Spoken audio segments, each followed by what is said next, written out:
How come I can't find it? It's so hilarious and stupid. Even Marquez Brown said in a tweet back in 2019 when he retweeted a tweet where somebody fell asleep after baking frozen pizza and accidentally left the oven on for so long that turned the pizza into a black color. He did not say Matt Black everything on that, did he? You remember my tweet about Amazon? Oh my gosh, Amazon! Amazon, what the blank were you thinking? No!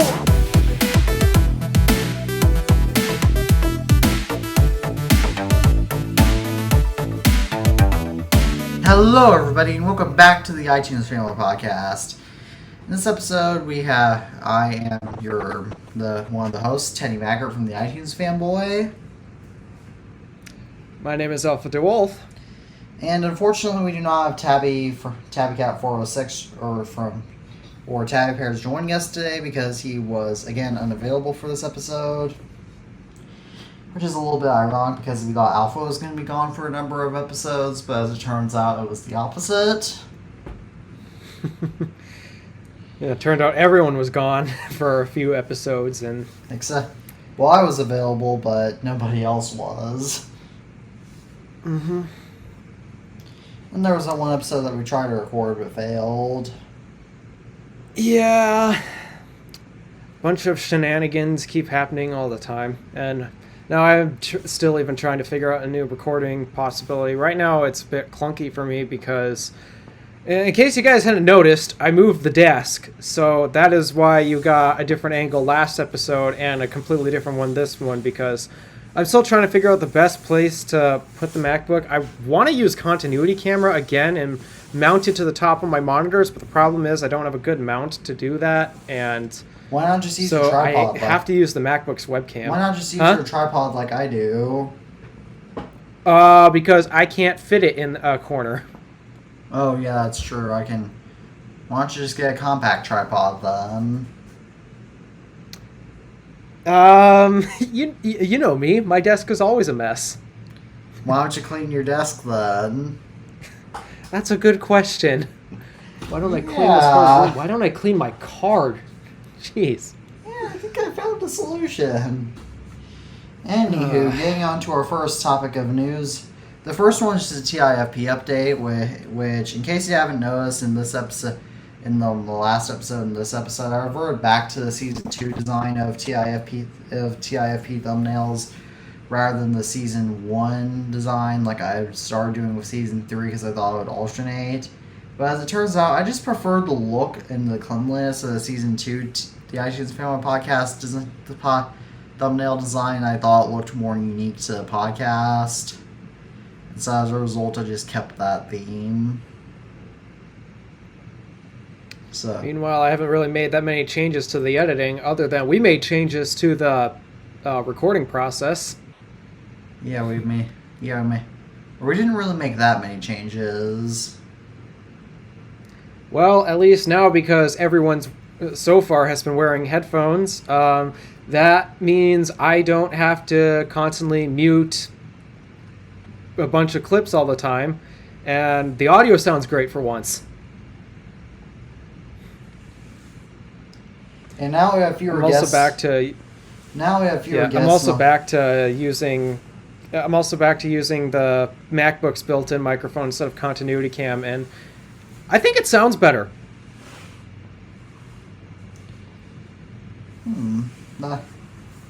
That probably is the case, especially if you're using your iPhone XS Max for continuity camera, since I was using my 13 Pro Max for that. Oh. Wow, that's incredible. Yeah. I don't know how Apple tuned these mics on this MacBook, but they did a phenomenal job.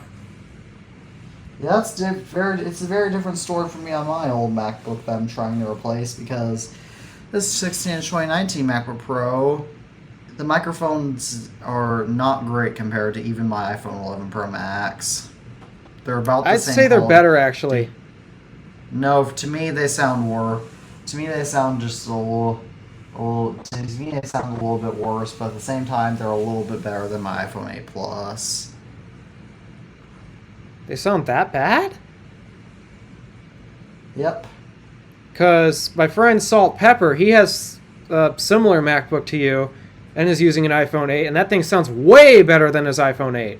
Not as good as my MacBook, but his mics on his MacBook sound fairly decent. Oh. I guess that's a. I haven't compared. I'm also basing it off of what I remember specifically. So that might have a small. So that might differ from reality. Well, didn't you get yours used or refurbished or something like that? No, this 2019 MacBook Pro my parents bought sealed for my birthday, so and it came on macOS Big Sur, so it was brand new. Though I thought the country it was in was Afghanistan, so I don't know if I accidentally selected that or not.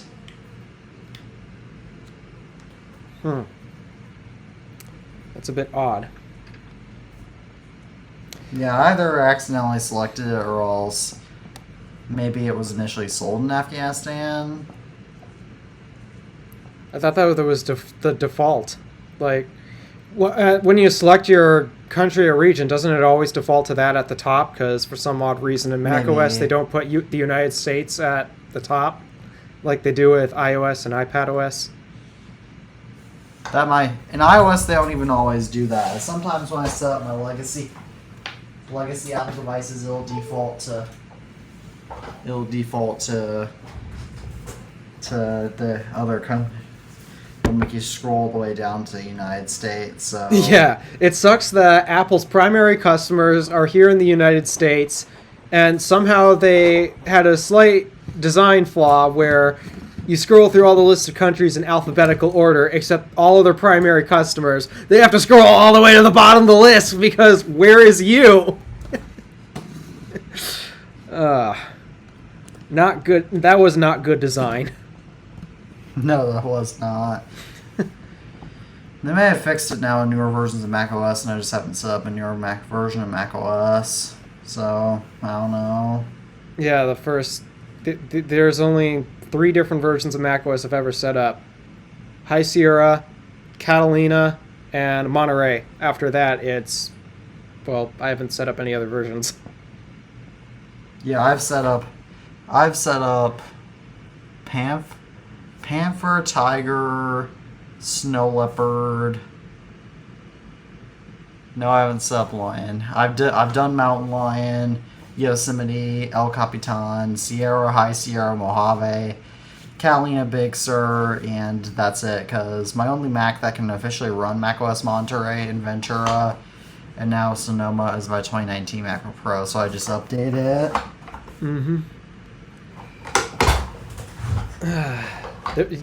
Are you also aware that there was an update for macOS today? No, I was not. I got an update. It hasn't come up on my MacBook yet. Yeah, I suppose that not every device gets the update pending right away, because Apple, being Apple, they literally make separate versions of the operating system for all their devices. It's a lot better than on Android, though. Oh, yeah. And certainly better than Windows. Oh, they're still selling. Are they still selling computers? I think they're still selling computers with Windows 10 today. I wouldn't be surprised. Operating system. It's like selling iPhones with iOS 9. Oh, jeez. So many things that system integrators get wrong in the PC side. Operating system choice is one of them.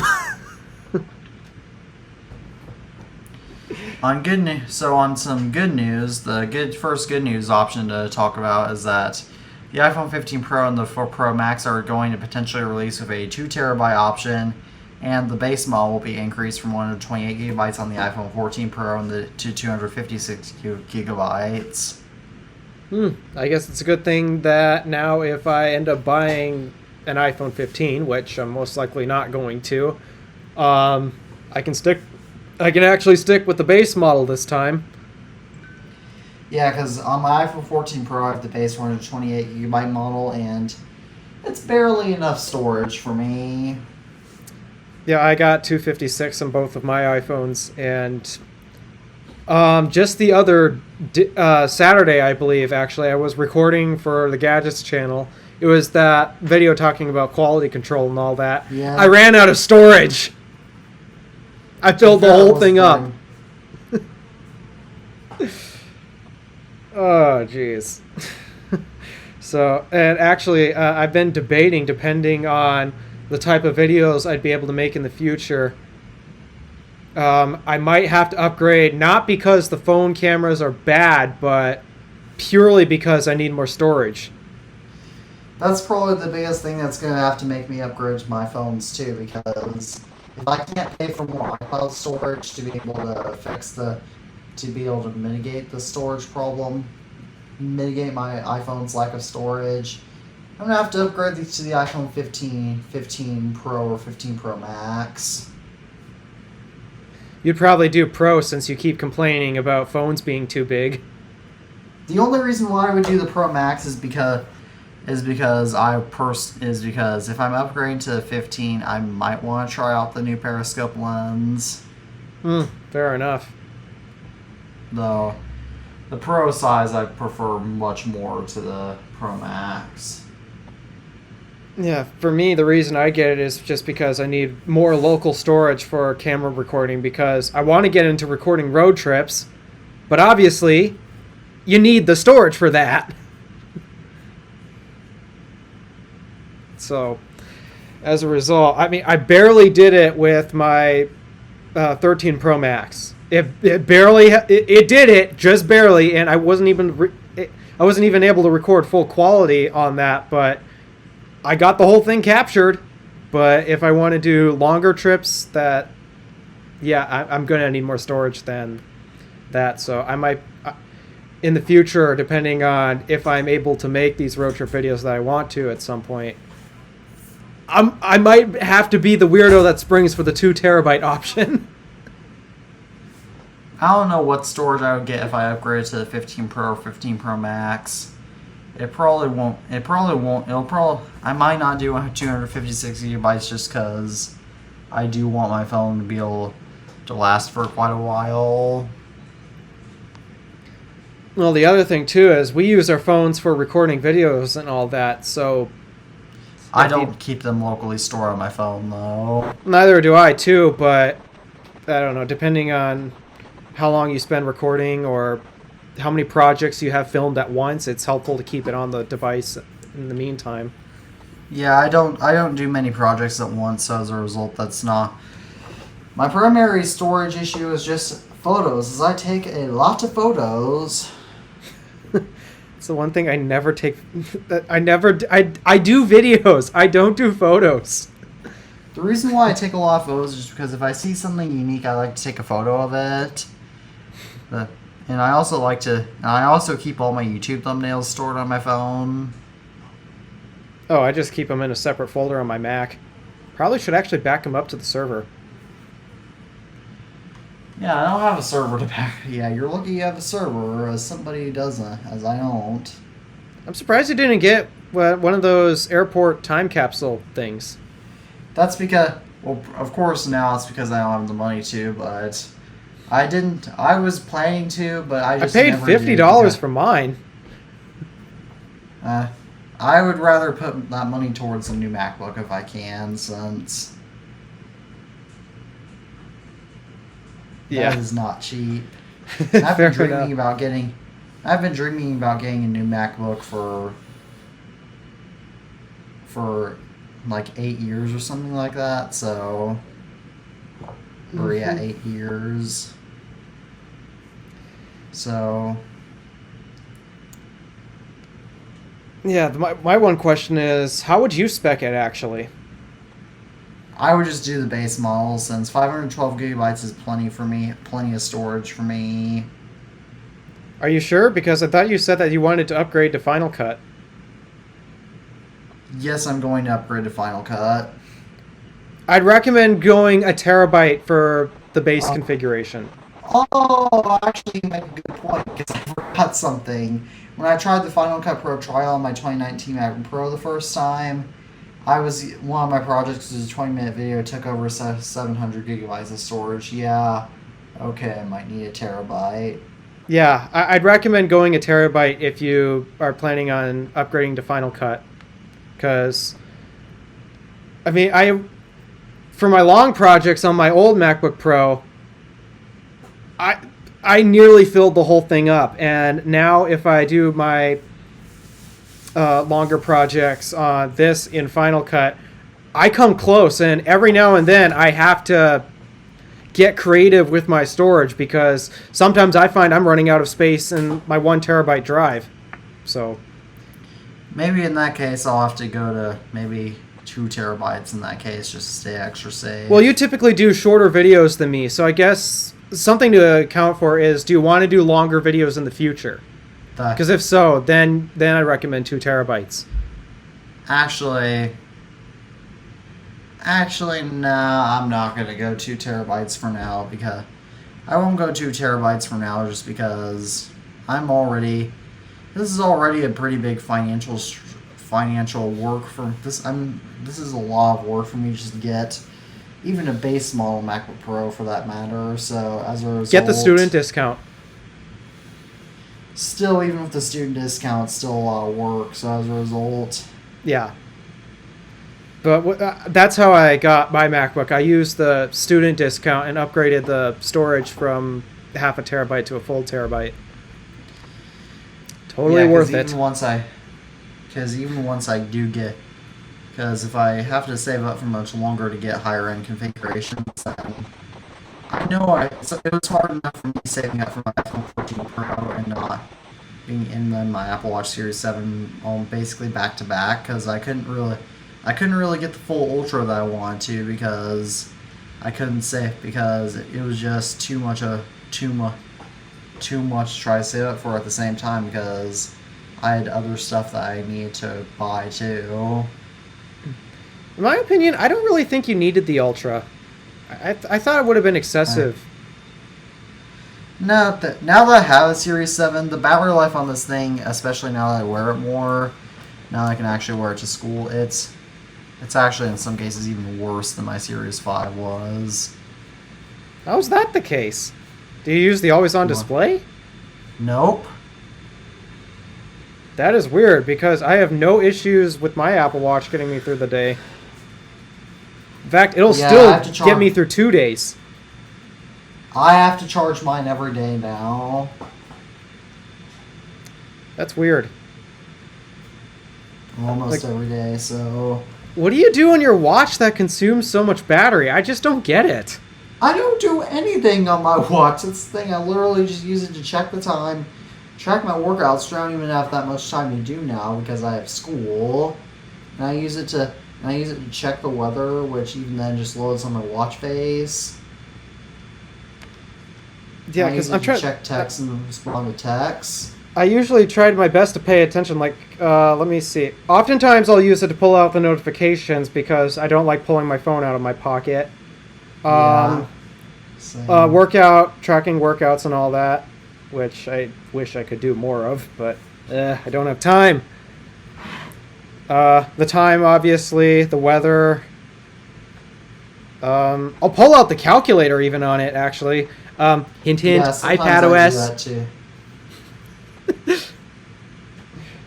too. So yeah, calculator is another popular one. It's how I check off reminders. I think that's it. Yeah. It doesn't seem like we use our watches too differently. Just how are you getting worse battery than I am? I don't know. My Apple Watch is way newer than yours. True. Don't we have the same and by health the way, as well? Same battery health?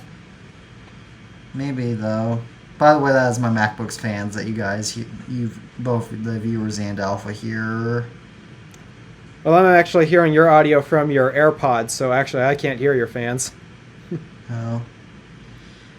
I can still hear these even with noise cancellation turned on. Yeah, 97% health. Let's see. Oops, that's not it. Come on. Well, that's actually lower than that's a. No, it's the same, but yeah, it's got. Yeah, I'm having a similar issues to Tabby that I started having a year ago with his Series 7. I'm at 97 too. Huh. That is weird. How am I having such a great Series 7 experience and yet you guys aren't? I don't know, but I'm gonna have to. I'm seriously considering getting an Apple. I'm seriously considering getting an Apple Watch Ultra, or even just going back to wearing a traditional analog watch, just because this battery life is annoying me. I wish I knew where my Sterling was. Such a special watch, and I had to lose it. Yeah, I have luckily, I actually have started collecting watches. I actually started collecting watches a few months ago, though they're mostly just hand-me-downs. But I don't have any fancy brands like Sterling, Fossil, or Citizen, or anything like that. Mm-hmm. I do have a Doxa watch, though. Though it is powered by motion, so it's not the most comfortable. Yeah, but I just don't understand how our batteries on our watches are functioning so differently. I'm like, how often would you say you use it? Not much. I wouldn't say this. I would say the same. I don't use it that much either. I'm so confused. I mean, another thing about my Apple Watch Series 7 is that I oftentimes, raised to wake oftentimes doesn't register to a point where I have to tap the screen just to check the time. I wonder if it's a difference between when it was made.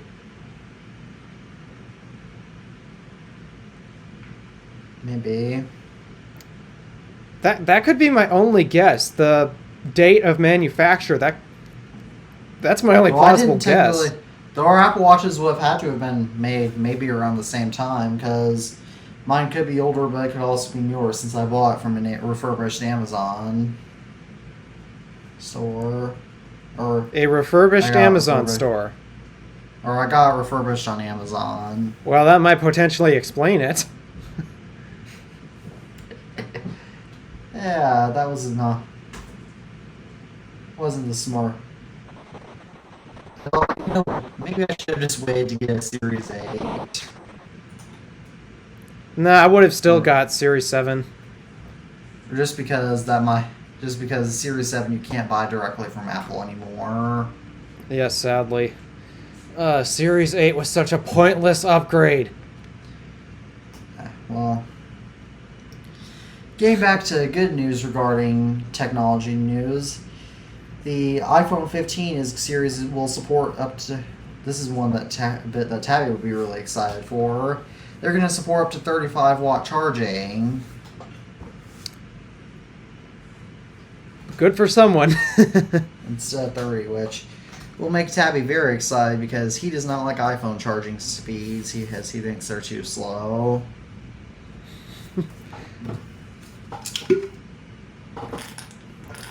I'm not too. I don't know how to complain about it because, well,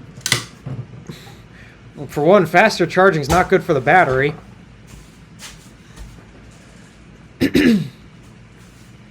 Tabby doesn't care. Yeah, I guess not.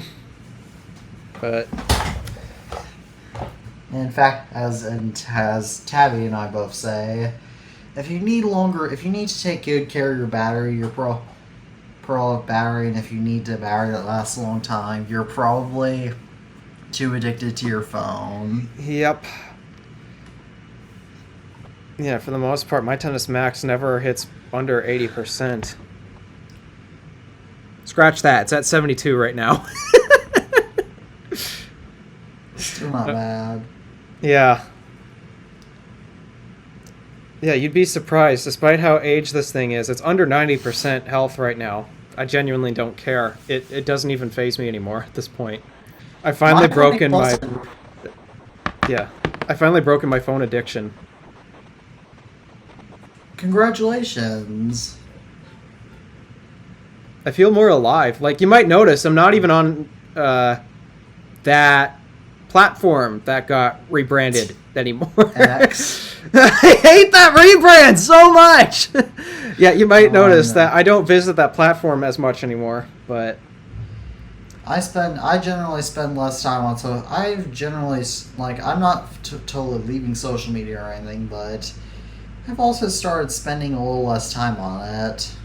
Mm-hmm. Yeah, I've been trying to focus more on, now that I have a car that I can depend on, I just want to go places. Like, this weekend, I'm planning on doing a whole trip around the entire Keweenaw Peninsula. That's cool.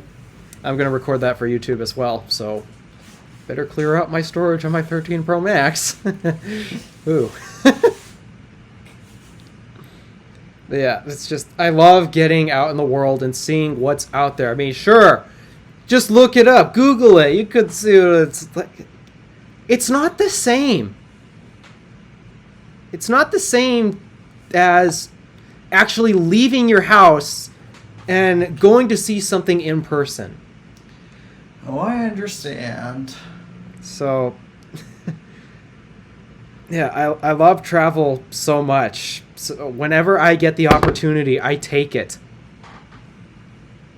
Unfortunately, I get zero opportunity to travel, so... I want to say, have you ever even left your state before? Yes, I have, though. Yes, I have, and I've gone... The last time I went to major out of state, since I do live on the state line. Now coming back to the excellent news, is that the iPhone 15 is going to potentially come with color-matching braid USB-C cables that are 1.5 meters long instead of 1 meter, like on iPhone 14s now. And the colors that the standard 15s will be coming in is pink, yellow, blue, black, and white. Now, or midnight and starlight, as I'm sure Apple's going to call them. But the regular lineup? Yep. Oh, unfortunately, there's no product red shown, which is sad because Apple's not doing a product red, because not only is Apple such a good... Not only was product red, it's a good shade of red in general. Oh, it's such a beautiful shade. But that was also a charity that Apple partnered up with to help fight AIDS, so it's sad to see that partnership just that anymore. Yeah, ever since 2020, they actually switched it to COVID relief. Ah, well, still they do that. Well, still they're an excellent charity, and it's an excellent partnership. So I'm sad to see that go. But yeah, what do you think about the cables? And the interesting colors? touch. Like, I was a bit shocked for when the MacBook Pros came out and they didn't get color matching cables, but when the MacBook Air came out, I'm referring to the redesigns. Those got color matching cables, even the space gray. So I believe they corrected that with the M2 Pro MacBook Pros. I believe they corrected that now, but the initial M1 Pro MacBook Pros, they didn't get color matching cables unless you got silver, which conveniently I did. I'll probably be getting space gray on my MacBook. I hate that color so much.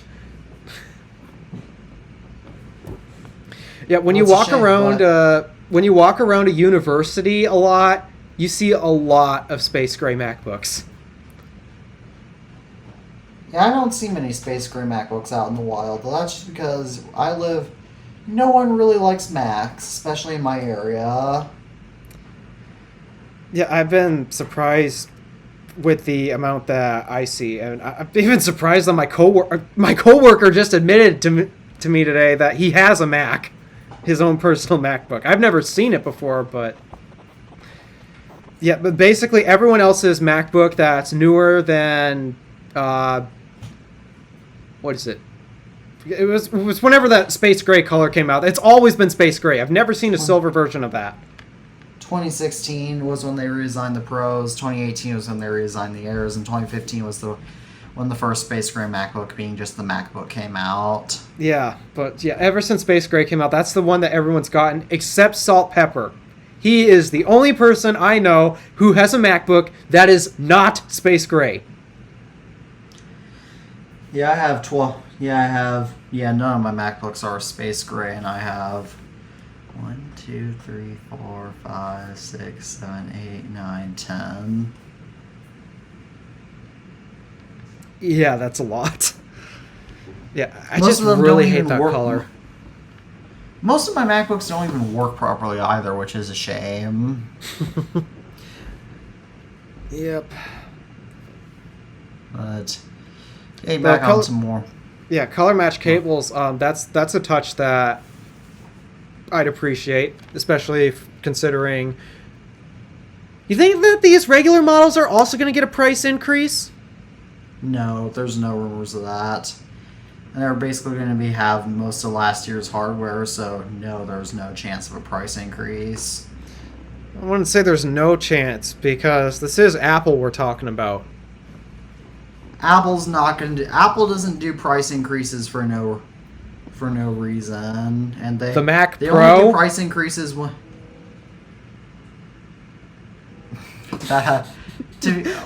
Apple doesn't do price increases on iPhones for no reason. They usually do it whenever they increase the base storage. So Yeah, it's I not, guess. and they're not going to be doing it on the standard 15s. And because they're basically just rebadged iPhone 14 Pros with some special feature with some weird touches with USB-C as a result, they can't get price increases. Or if they did, then Apple would get bankrupt and potentially be investigated. I wouldn't say they get investigated for... Yep, they would. It's price gouging. The whole market has been price gouging in every market category you can think of. Real estate, for example. It's nothing but price gouging. Used cars even. How do you know it's not price gouging? If it's normal, it's not price gouging. Because there is no way the houses in the area where I live cost $800,000. They're not that nice. I'm sorry. They're worth that much, though. No, they're not. People have set the values. That's how it works. And money is dependent on the gold and silver in our country. And right now, there's a shortage of gold and silver in our country. So as a result, that results in inflation. You are aware that these places haven't sold, right? Yeah, I am aware. That place that I've been driving by that costs that much, it's been up for sale for how many months?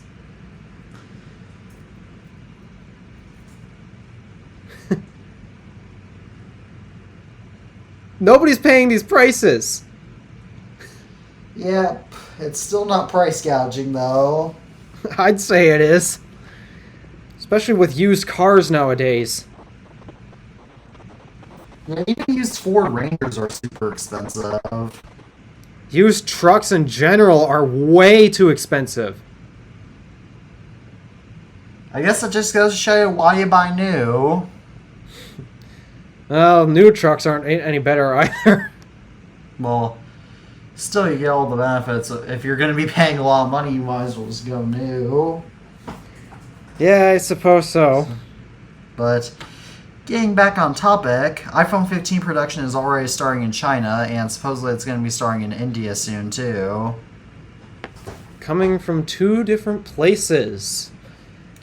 So they're going. So it shows how they're finally moving away from China. I hope in the meantime that they're taking advantage of manufacturing competition. Meaning they can lower the prices, or keep the prices low. Excuse me. This is Apple we're talking about. They don't lower prices.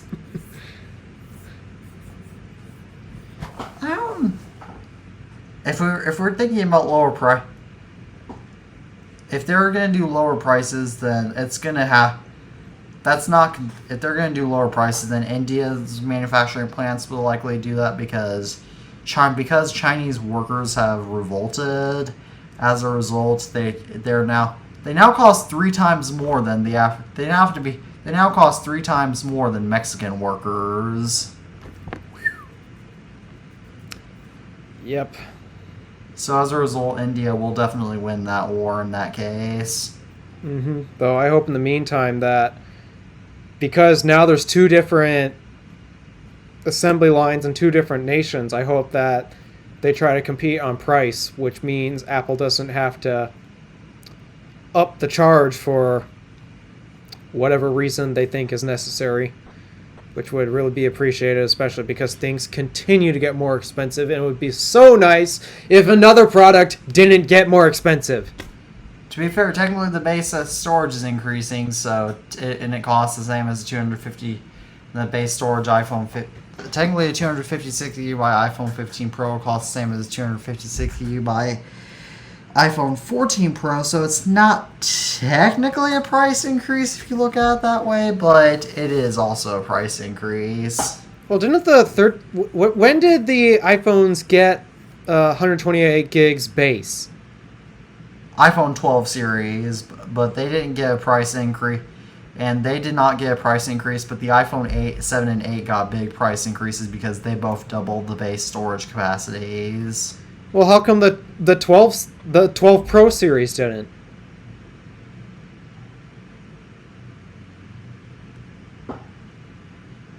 Because it was during the pandemic, because it was during the start of the pandemic, as a result, everything was cheaper.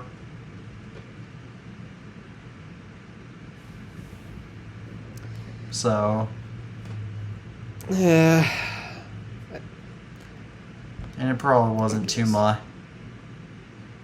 And there was also lower demand for the Pros, so... I'm not entirely sure about that.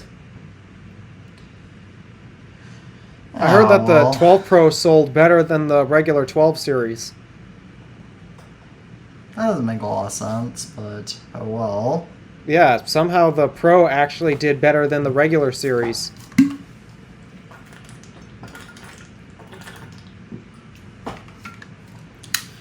Speaking of Pro iPhones doing better than the regular series, the iPhone 15 is reportedly going to have lower demand than the iPhone 14. What a shock. Yeah, I mean, it's not really a buyer's market, and how long has this trend of smartphone sales declining been going for? I don't know. It's been going on for a few years, but it's definitely just not as well. But it's just not doing for the smartphone market. But the biggest issue is that Apple's basically making the standard iPhones last year's Pro iPhones. Well, for me, the reason why the Pro iPhones they keep coming up with aren't compelling is because I don't find that they give you that much benefit over... I mean, like, to me, and me putting my design preferences aside, XS Max to 11 Pro Max, lots of radical changes there, made sense to upgrade. And those were the 2 top-of-the-line flagships from 2018, 2019. Made sense to upgrade. There was a bunch of changes that made a huge, meaningful difference. But 13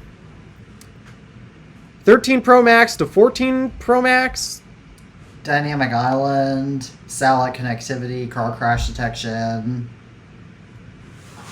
I mean, aside from those, what else? Well, what if you need more storage? Like somebody I heard earlier today. Yeah, that's basically one of the few reasons why a lot of the family members I know left are still upgrading to newer iPhones. It's often because they're running low on storage and they need more. So, but yeah, I'm finding so many I'm finding so few reasons to continue to upgrade because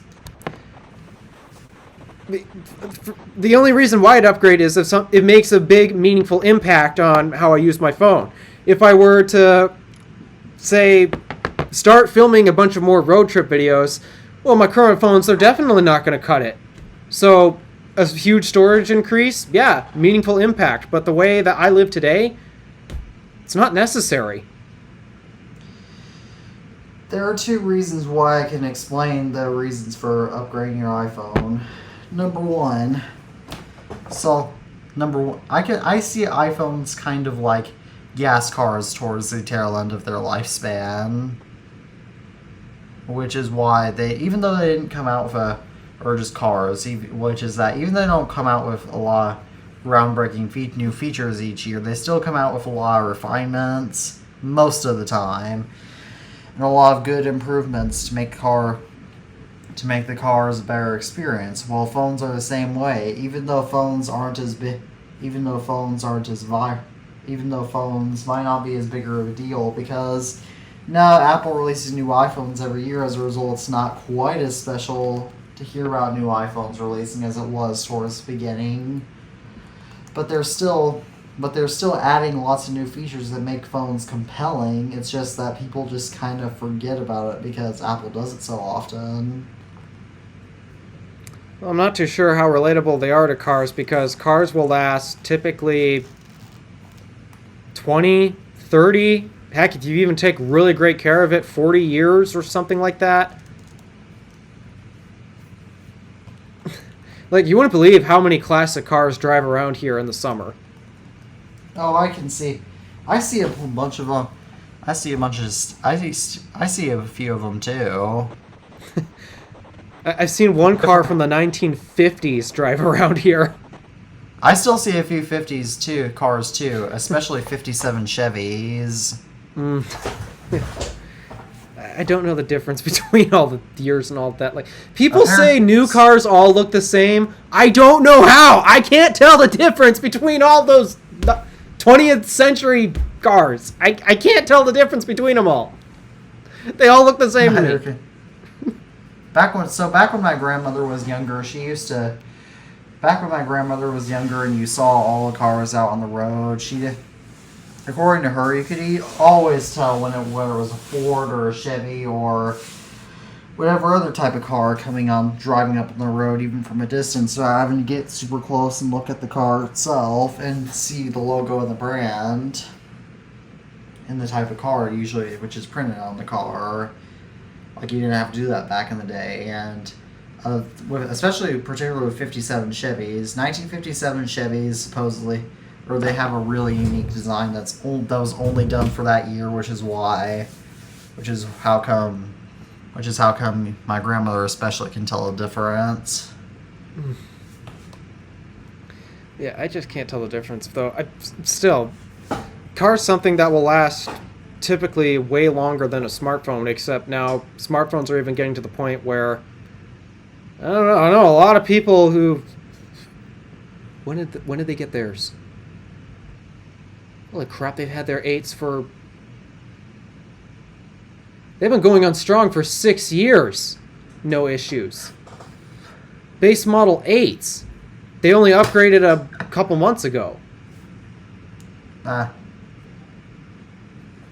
so... Wow, they're lucky. My iPhone 8, which mind you is a phone I don't even use that much. I use it as a daily phone, just as a collection phone. It's sold, and my dad got it for me for Christmas as a fully functional phone. It has one of the worst batteries in my whole entire phone collection. Even though it has 81% battery health. I don't know how, but its battery life it's abysmal. Like, it barely lasts a day or more, even when I completely power the phone down. Yeah. Oh yeah, my friend Salt Pepper, he's still using an iPhone 8. Base model. I'd say he's lucky. The battery on it's not great, which probably explains why he's so terrible at answering his phone, but he still uses an 8, and he's completely content. Nah. People just don't seem to care that much about upgrading their phones anymore, because people just don't notice differences between phones anymore to the point where they're perfectly content. And most people, even though generally don't look for signs to notice that their phones are terribly wrong, because People are so addicted to their phones now that they just have the general perception that iPhones have terrible battery life. Even though they probably don't. Even though a lot of those people are just people that use old iPhones. I'm not entirely sure if that's even the case, because the people who I've talked to who have these older iPhones, and yeah, the battery's life's not great, but to them, battery life isn't that important. Exactly. And they know that people with newer iPhones, the batteries last longer. It's just they don't care. Battery life to them isn't that meaningful of a reason to upgrade. Neither is it to me. I'm discovering it's less and less the case with me, and I'm pretty sure at some point that's going to change if my lifestyle changes to allow me to road trip more often, unless I can figure out how to plug my stuff into the car. Because, well, my XS Max is always plugged in the car because I'm using CarPlay, but my 13 Pro Max, I gotta figure out a solution for that, because recording hours upon hours is the heaviest demanding task you can do on your phone's battery. So as a result, I gotta get that plugged in. It barely survived the trip. I'm not surprised. Yeah, that's a 13 Pro Max. Best battery life in any iPhone. Back in March of 2020, or March 2016, excuse me, when I was recording a video with my iPhone 5 that I wanted to upload to YouTube but never got around to uploading, which was just a video of some game I used to play when I was really little. I was recording for about 30 minutes and the battery life on it went down significantly. Oh yeah. It dropped to by 40 or 50%. Yeah, recording video is the most demanding task you can do on your smartphone. And mind you, that was when the iPhone 5 was not that old. Well, in general, it had a smaller battery capacity too. Yeah. And processors weren't that efficient at the time. That is true. So, to me, that's expected. Alrighty, well, getting back onto the topic for the news. The iPhone 15 Pro Max, or 15 Pro, is going to have a cheaper back glass repair, because it's going to be detachable, because the back glass will be its own separate panel to the point where you don't have to disassemble the whole phone to get to the back glass, just like on the standard iPhone 14, and I assume it's standard 15. The 14 Pros don't have that ability? What? The 14 Pros don't have that ability? Nope, only the standard ones. Huh. That's odd. But Apple's gonna fix it. Yeah, I knew it was a thing on the regular 14s, but I didn't know that it wasn't a thing on the 14 Pro lineup. So that way, if you accidentally crack the back glass on your 15 Pro or 15 Pro Max, it'll be cheaper to fix. I'm pretty sure people would appreciate that. Yep. Alrighty, now the next topic I actually have to go into my cabinet for because I have to get out something to show. And no, it is not a new device yet. I'm getting my school iPad soon though. But it is regarding iPhone leather cases. I do not like leather cases. They just fall apart. So Apple, I heard some good reports on them, which is why I got mine initially, but because iPhone leather cases are hated so much, Apple is going, and because they don't hold up that well, Apple is considering discontinuing the iPhone leather cases entirely, and they're either going to make it a more premium leather or else a more premium material, or they just might get rid of it entirely. Yeah, I mean, I've never been a fan of leather cases because every single one I have seen, I don't think Apple's official one, but typically most of the leather case products that you can find, they're not that good. They're just very low quality. My first iPhone 8 Plus case was leather, and it fell apart pretty badly. Yeah, so I do not like leather cases. They just fall apart. And But I'm still more of a clear case guy. I don't like clear cases because they yellow. To my surprise, the only bits of my cases that I've yellowed are just the edges, the rubber bits. The clear plastic of it actually. I still never hate done that. looking at those yellowed spots, which is why I don't ever buy clear cases. In fact, I have my grandmother's old clear iPhone XR case, which someday I will have to get an actual phone to be able to put that case in. But as you can tell, this is a spec case, and as you can tell, it's pretty yellowed. Ooh, yeah. Oh, I hate Spec. Their cases are a pain to take on and off. Their cases haven't been that bad in my experience, but I don't think spec cases are great quality, though. Oh, they're freaking hard.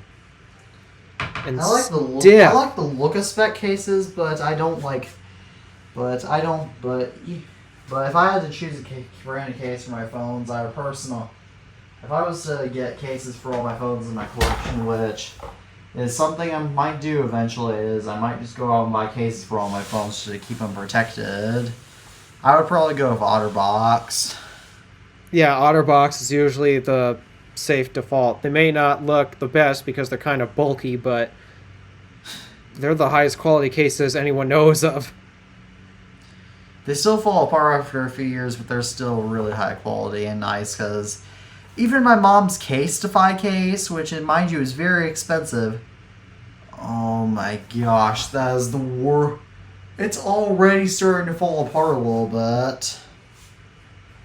Yeah, my parents, they used to use OtterBox for their cases, and then when they upgraded their phones, they got some off-brand ones. I don't remember what they're called, but my dad's is already broken. His screen is shattered because of the built-in screen protector not doing its thing. And oh yeah,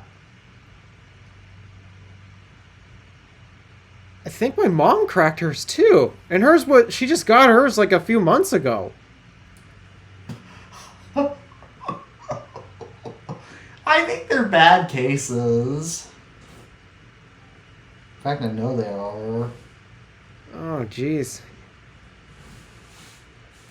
Yeah, compared to the cases I get by design. What's the brand anymore? I don't remember the brand anymore. It's somewhere on the side. Zurich, that's it. The reason why I love these design, they're clear cases, obviously. So I get to see the color of my phone. But the reason why I love the physical design of this case is because it raises up the rubber edges so that way this plastic thing here never makes contact with the ground unless it's hitting a sharp point, but the likelihood of that is very low. And same with the screen. It's got a screen protector on it that's plastic, but the edges of the case here stick out past it. So that way if you drop it face down, doesn't even touch the screen unless it hits a sharp point. But at that point, any case would fail. The same goes with my OtterBox case, which is what I got, which I had to put back on my iPhone 14 Pro, because as I discovered with this leather case, the edge of it by the camera bump started bending a little bit to the point where it was coming off my phone, so I can't use it. And some edges are starting to get warped on it, so as a result, I had to go back to my stupid, ugly OtterBox case. OtterBox, what did you do to your case designs? Well, I guess they were focusing more on actual quality of the product versus the looks of it, which, well, hey, can't fault them. At least it'll protect your phone. It'll do what it's advertised to do, compared to some other cases out there. Yeah, maybe OtterBox. Yeah, if I get... This probably isn't going to be cheap for my Apple collection, but I'm debating getting OtterBox cases for my especially my iPhones, because they're good quality, especially considering I could also recommend doing Search because I've been using their cases for years, and they got similar design characteristics to OtterBox, and they're not just in clear cases. They have other plain black or whatever cases you want. How do you spell that brand? Let me see. SURITCH.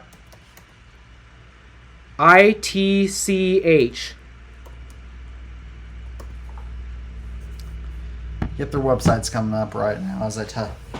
Okay, for Apple.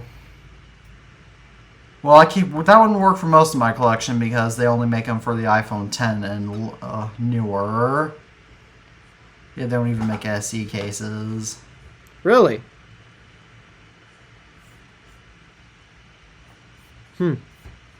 Oh, hang on, let me. They don't even make 14 cases. What?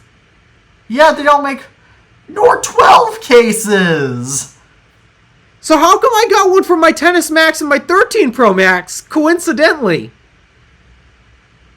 The 13 Pro Max, the 13 series has them, the 11 series has them, and the 10R and 10S have them.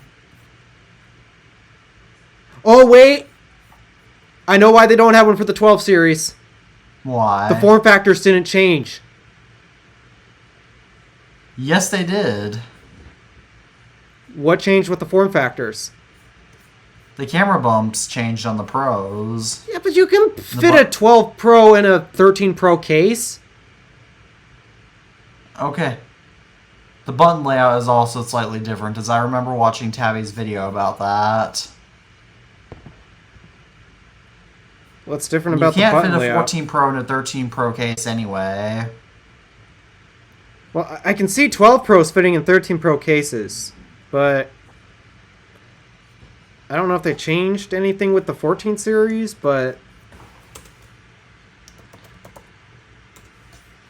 yeah, I'm surprised they didn't even make cases for the 14. Like, do they not even have any for the 14 Pros? Because Nope. wow, that is just weird. So what an amazing coincidence that the cases I've been buying have been made for the phones that I bought. That's just weird. Yes, Apple still makes... OtterBox still makes cases all the way down to the iPhone 5. So basically that covers most of my collection. Anybody make cases for the iPhone 2G? I think you have to... Actually, I'm going to look up that up. iPhone 2G case. Not a lot of people used cases with the iPhone 2G when they were new.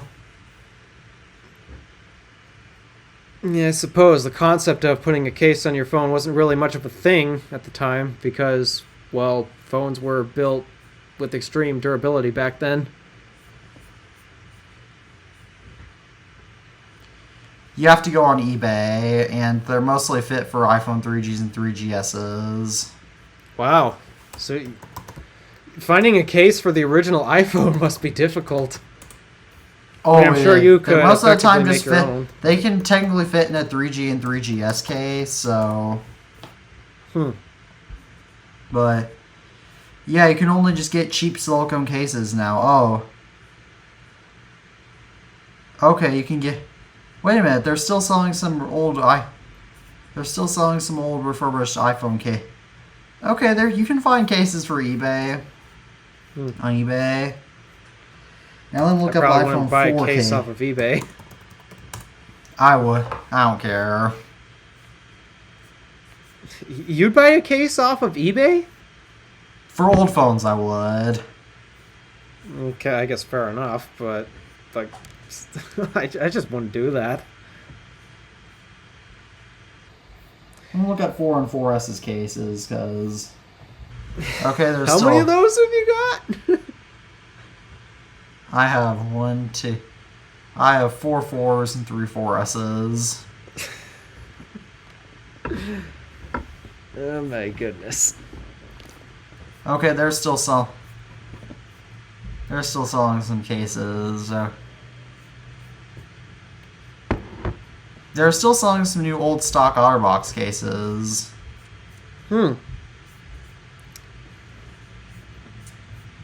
That's interesting. I'm gonna look up the iPhone 4 bumper case, actually, because I'm curious if they still have them. If anybody's selling them secondhand on eBay. Like the official ones. That reminds me. Have you heard of the Samsung Galaxy S8 case? Or Yes, with the BlackBerry Case. keyboard. no. Let me see. I got. It's so hilarious. Oh, come here. So I can basically case up most of my collection. And even my iPod Touches, our box still makes brand new cases for the iPod Touches 5 through 7, so I'll be able to case them up too, which is nice. Come on, where's Samsung's factory case?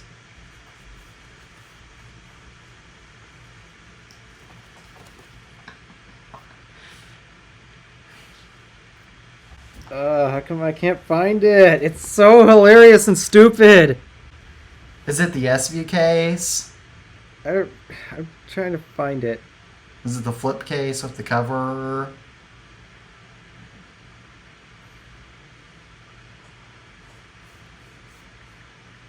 I don't remember what it's called. I just remember what it looks like.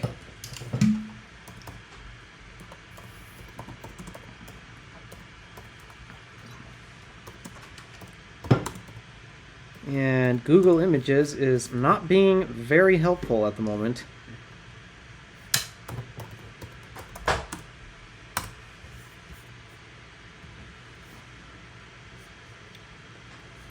So many cases, but not the one I'm looking for.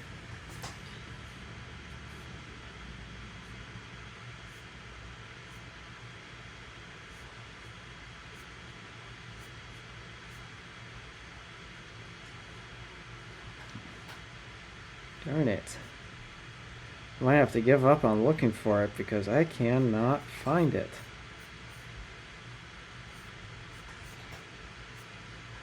Oh, found it!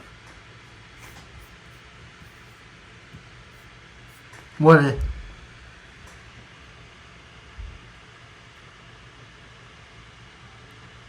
Looks like it'll protect the phone. Looks ugly, but looks like it'll do some protection. You are aware that it's only literally two pieces on the top and the bottom of it while the entire back is exposed, right? Yes. It'll be a bumper. Not even the edges are protected!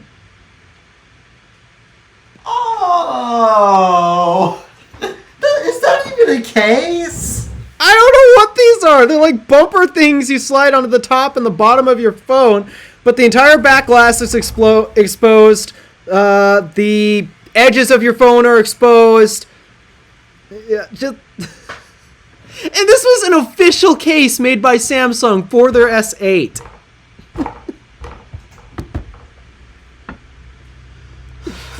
Sometimes cases can get dumb. Oh, that's right up there with NFTs.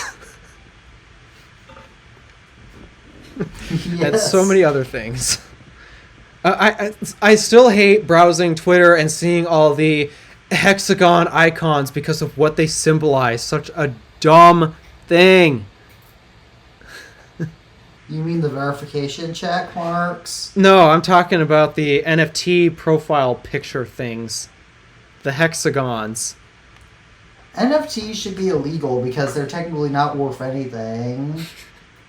It's a picture! Yeah, it's a picture. I know there's some complicated credentials to it, but that's just a text file!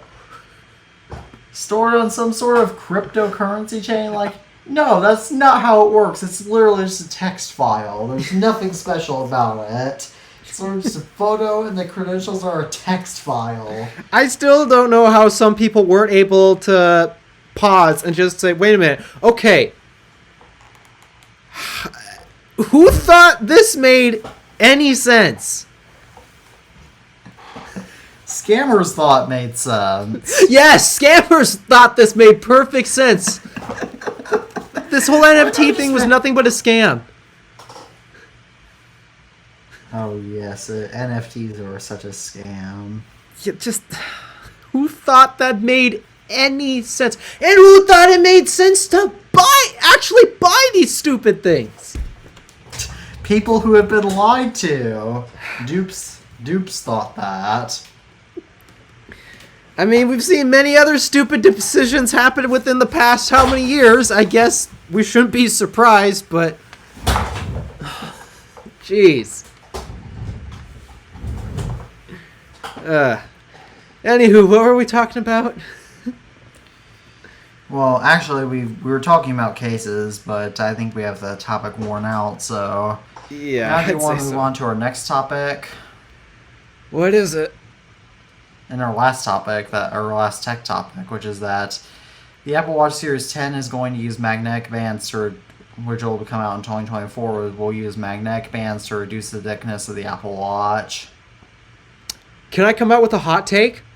What? I do not care about third-party watch band support. Or, no, the watch band collections. That thing. Neither do I. It's an excellent engineering move, and I'm sure there'll be lots of complaining about it, but people need to get over it. Look, I get it. Your watch is a fashion piece, but how many of your watch bands fit other watches compared to the specific watch you bought? I can promise you this, the watch band on my, what was it, Casio? Yeah, that's it, my Casio. Yeah, my watch band on my Casio, it's not going to fit on my Sterling watch. No, it won't. And you also have to remember that there will probably, just like how there's Apple Watch adapters, so that way you can use a standard wristwatch band on your Apple Watch. There will probably be adapters made to use the Legacy standard. That is possible. I'm sure somebody will do it.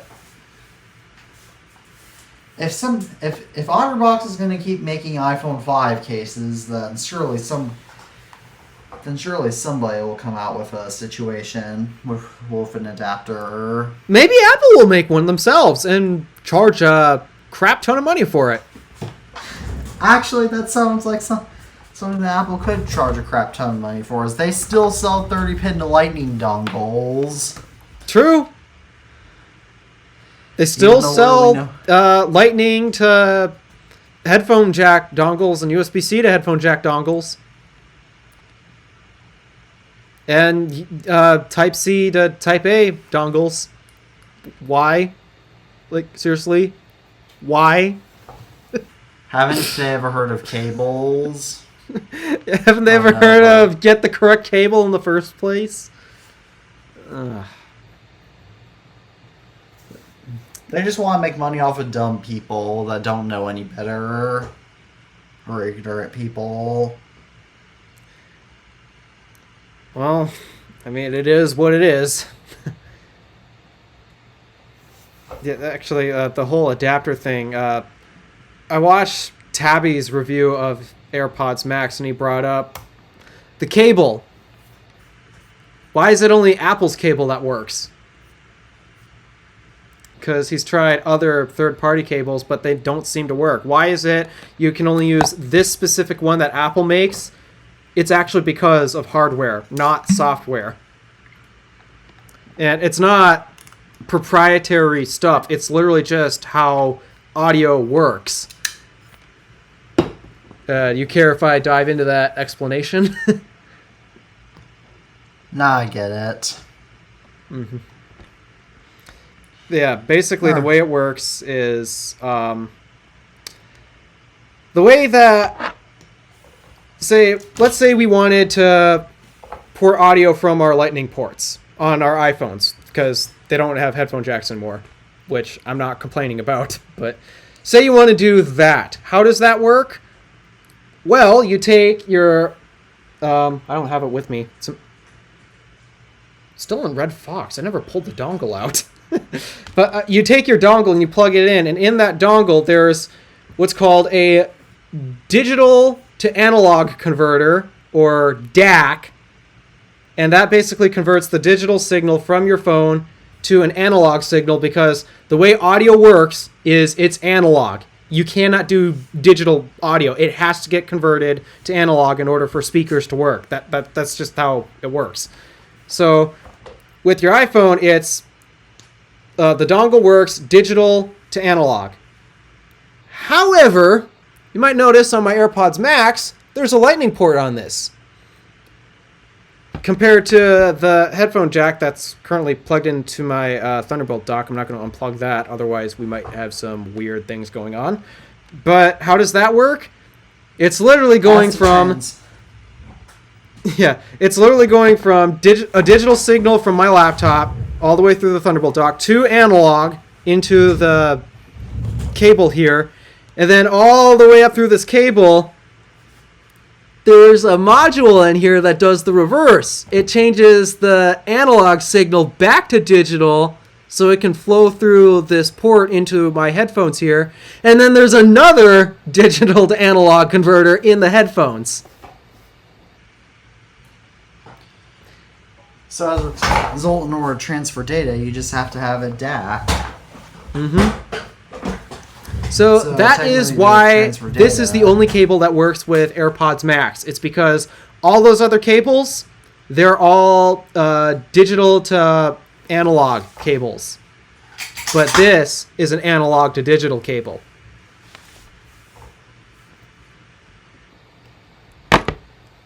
So there, interesting stuff for people to learn. I'm sure Dad will find this interesting. Yeah, I'm sure he would. So, yeah, that's why no other third-party cables work with this Tabby. And that's why you gotta pay $35 for Apples. Which, it's not that much. So. But yeah, the Apple Watch Band thing, yeah, back to that hot take. Yeah, I don't think the whole Watch Band collection thing was necessary, you guys. I've only owned one Apple Watch Band. It's the one that came with my watch. And even I own a few Apple Watch Bands, which I like, granted, but I would easily make the switch and have no fuss about it since, well, especially with me, it wouldn't harm me because I would still have older Apple Watches that would need the bands. That, and also, I'm just trying to figure, why would you buy, like, the amount of watch bands that those collectors buy? You're not going to wear them all. No, even I just have like 10 at the most. I don't have 300. And how often do you swap them? Actually, pretty frequently. Oh, really? Yeah, I have this official Apple one.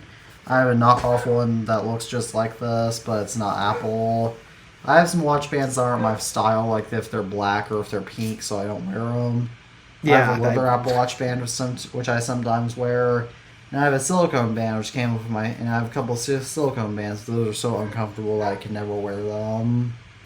I've been debating actually getting the product red one. Band? Yeah, not gonna lie. That would look pretty good. Red and blue go great together, so you should get one if you want one.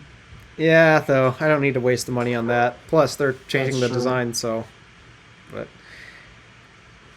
That, and I just think this color combo works so well. This color combo works excellently with my Apple Watch, and mind you, especially because I have a case on my Apple Watch. Yeah, so... I don't understand why so many people will buy like a gazillion watch bands, because for the most part, they don't even switch them that often, is what I hear. But still, how frequently do you actually swap your bands? Like every week or two. And how many bands do you swap through all of your bands, or just the specific set you have? I only swap through on average about 3, 4, 5.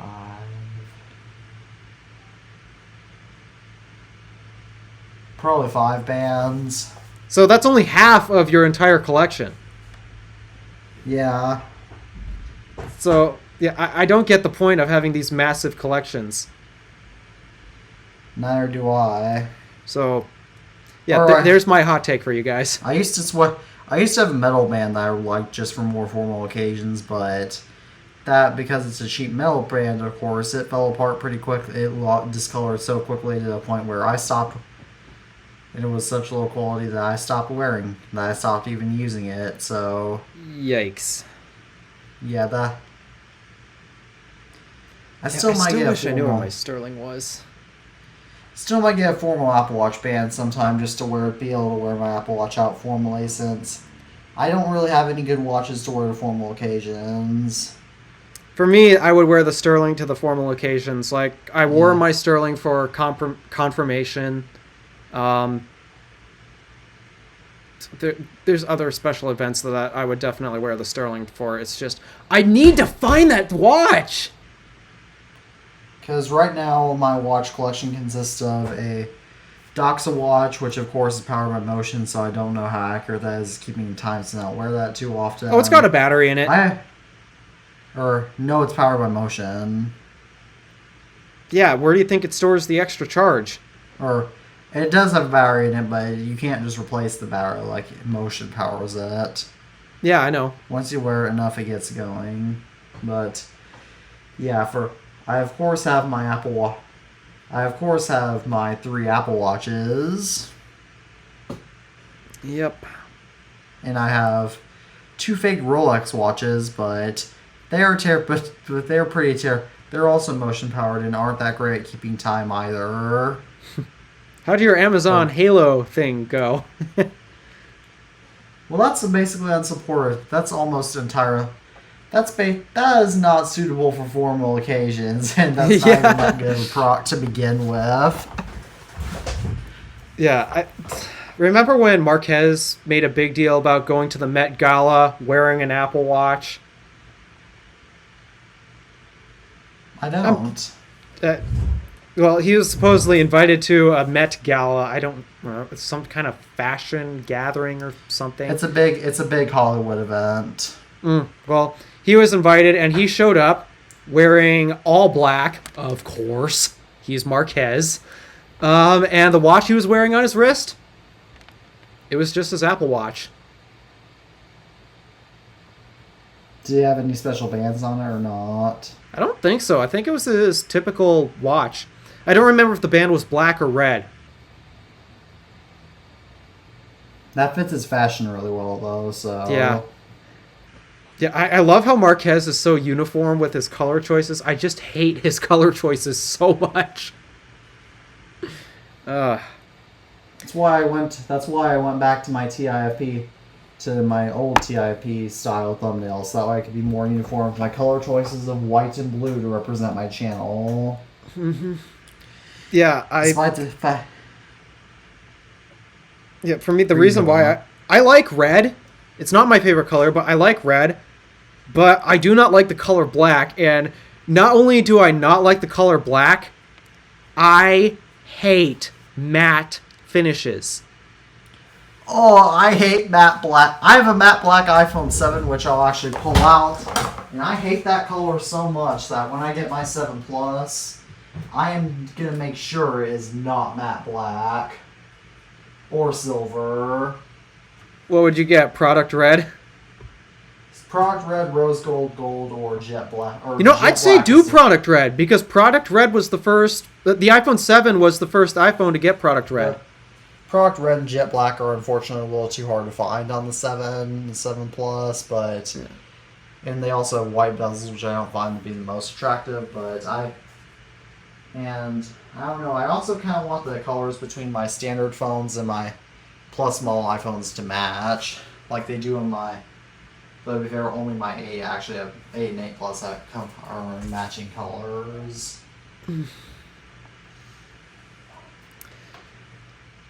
Yeah, it's just, oh gosh, I do not like matte black. It's fine for him. He can keep his matte black to himself, but matte black everything, I'm sorry. No. Oh gosh. Even Marquez Brown, he said in a tweet back in 2019 when he retweeted a tweet where somebody fell asleep after baking frozen pizza and accidentally left the oven on for so long that turned pizza into a black color. He did not say matte black everything on that, did he? He didn't say. He said, I know I said matte black everything, but there are limits to this. Oh gosh.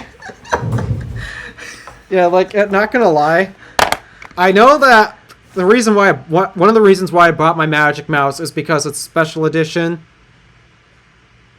It's not special. It's just the older one. Still, you can't buy these brand new anymore. But Yeah. still, I do not like the color scheme of this. I keep wanting to buy the silver one.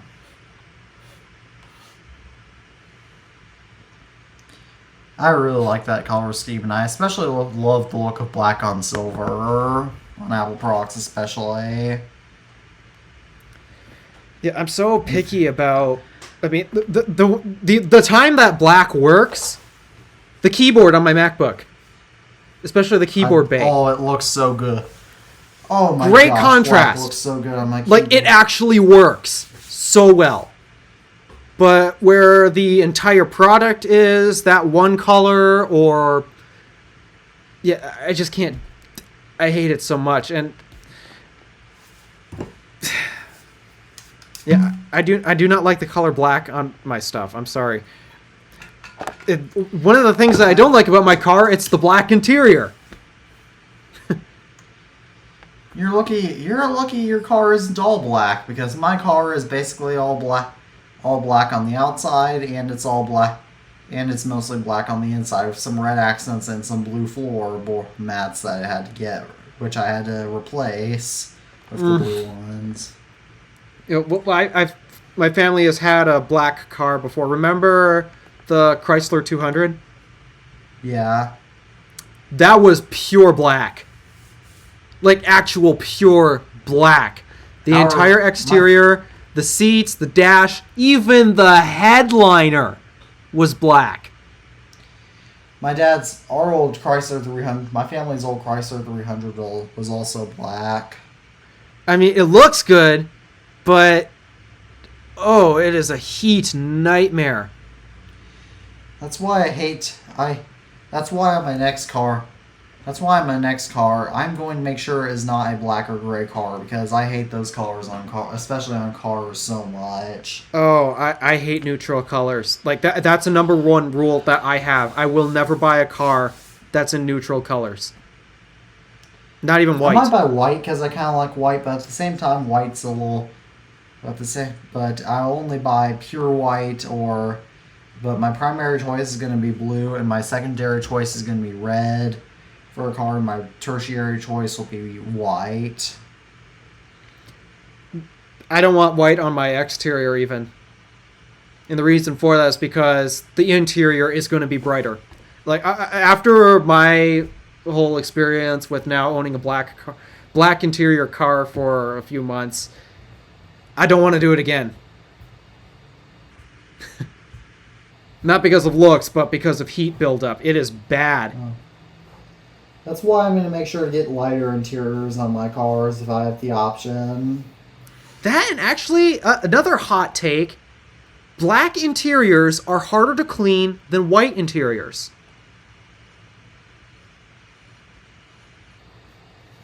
That's because you can't always see all this buildup on it, so it's harder. No, I mean, actually, visibly, I see more dirt in black interiors than white interiors. I do too. I don't get it. But, like, Drew Erickson, Taylosif, he's got a Model 3 with a white interior. His white seats, they look pristine. All the black bits in the interior, oh, they look disgusting. It's not because of how he cleans the car, it's just that's the way it collects dirt. And I'm seeing the same trend in Stardust. Like, Red Fox had a not perfectly white interior, it was more of a gray interior, but it was really hard to find dirt in that thing, to the point where I wasn't bothered by the amount of dirt that's in it. But now my new car, Stardust, with the black interior, I feel like the car's always dirty. On my grandmother's 2006 Jeep Grand Cherokee is almost never dirty and has a gray interior. However, in my mom's 2014 Mercedes-Benz GLK, again, never dirt. That car doesn't look very dirty most of the time either. But But my car, which is black and has a black interior, and my dad's car, my Mercedes-Benz C-Class, and my dad's BMW M6, they both are extreme. They both always look, well, especially my Mercedes, they both look extremely, they both often do collect dirt on the inside. Yeah. And my dad's always the one who takes his car to get his car vacuumed because he's the one who complains about the vacuums in my city not being very good. Maybe if he got a white car interior car that would fix it. Yeah, that's one of the many reasons why I'm not budging about white interior. I do not like black interiors for the look, but like even on my Tesla, I keep bringing up the white interior. Yeah, I'm trying to save money. I'm still going to pay extra for the white interior because from what I've seen, it looks cleaner. So and it's the color choice I prefer. So, to me, it's worth it. But yeah, the one thing I refuse, I will not do neutral color exteriors. I will not do it. Neither will I. Because even my grandmother complains about the fact that on most cars nowadays come in neutral colors, which really makes my grandmother mad because she doesn't want a neutral color car. Yeah, it drives me nuts when I see so many Teslas on the road. My least favorite color Tesla out there, I know so many people are going to hate me for this, but my least favorite color Tesla, midnight silver metallic.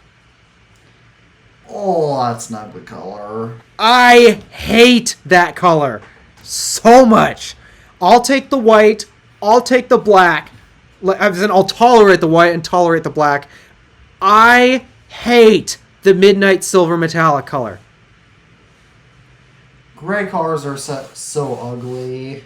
Even yes, my dad they thinks that are. he's an avid driver, and every car that he's driven that I can remember, except for his navy blue 2004 BMW, which I do C300, I think is the model of it. All of his other cars, except all of his other main vehicles, except for that, have been black, and even he doesn't like gray cars. Yeah. Just He actually what is okay an with awful white color. He's okay with white cars though he just doesn't buy them. If I had to pick a neutral color, it would be white, though white So would not be a good color car to drive up here for a very obvious reason. Yeah, I don't get a lot of snow in my region, so I would do white, but for safety reasons, I think red cars are the best. Especially, I think bright red is his best color for safety because... Yeah, for safety, red is definitely the best color. No, because not only does bright red bright so that we can easily see on the road at night, but it also differentiates from the sky, which is very helpful to see. It's like somebody made a video discussing about how the color of your car affects visibility. I wonder who could have made a video like that. Oh no, it was you. Yes, I made a video like that. And not only do red colors contrast with the sky, a lot, but it also contrasts with snow to the point where you can always spot a red car. I could always spot Red Fox no matter where I was. That's why not gonna lie, I do kind of miss the color of that car. I mean, Red Fox is still in the drive, though. She's basically been sitting for the past 2-3 months. Gosh.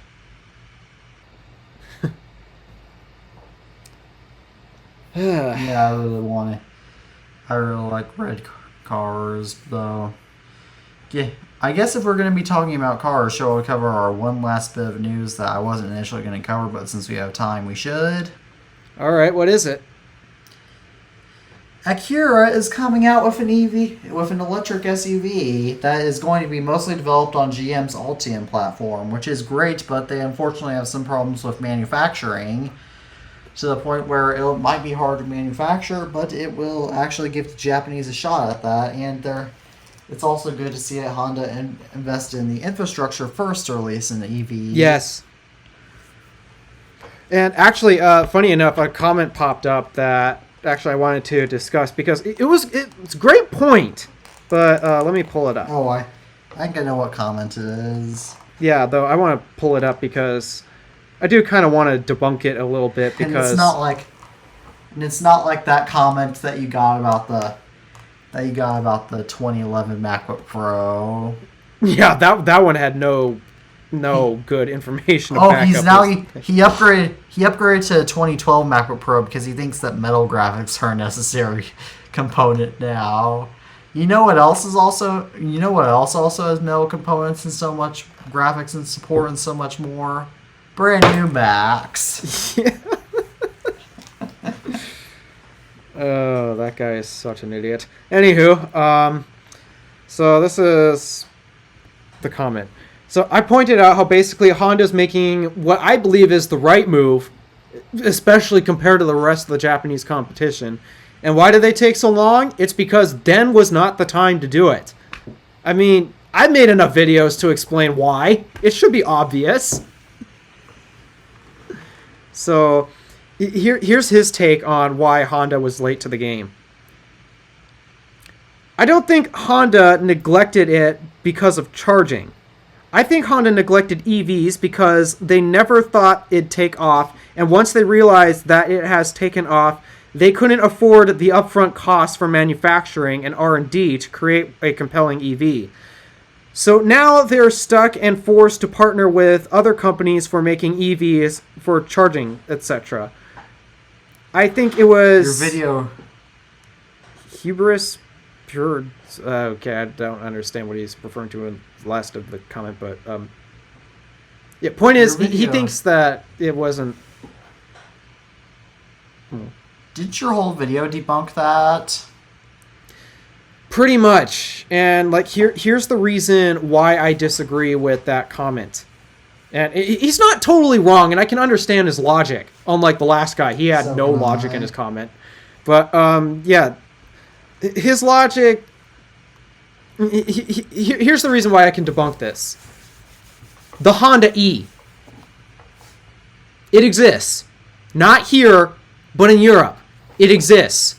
Honda has made an electric car. We just can't. North America people just don't get it. So were they? That's just the biggest reason why I think that was not the case, because they have made one, and I think I believe it is sold in Europe. I don't know. In the video, I wasn't entirely sure if people could actually buy it, but it turns out I guess they could. So if Acura thought EVs weren't going to take off at all based on this comment, then why did they make the Honda E and sell it in Europe? Because if EVs weren't going to take off, well, then why make one at all? Why sell one to Europe, despite that their infrastructure is great?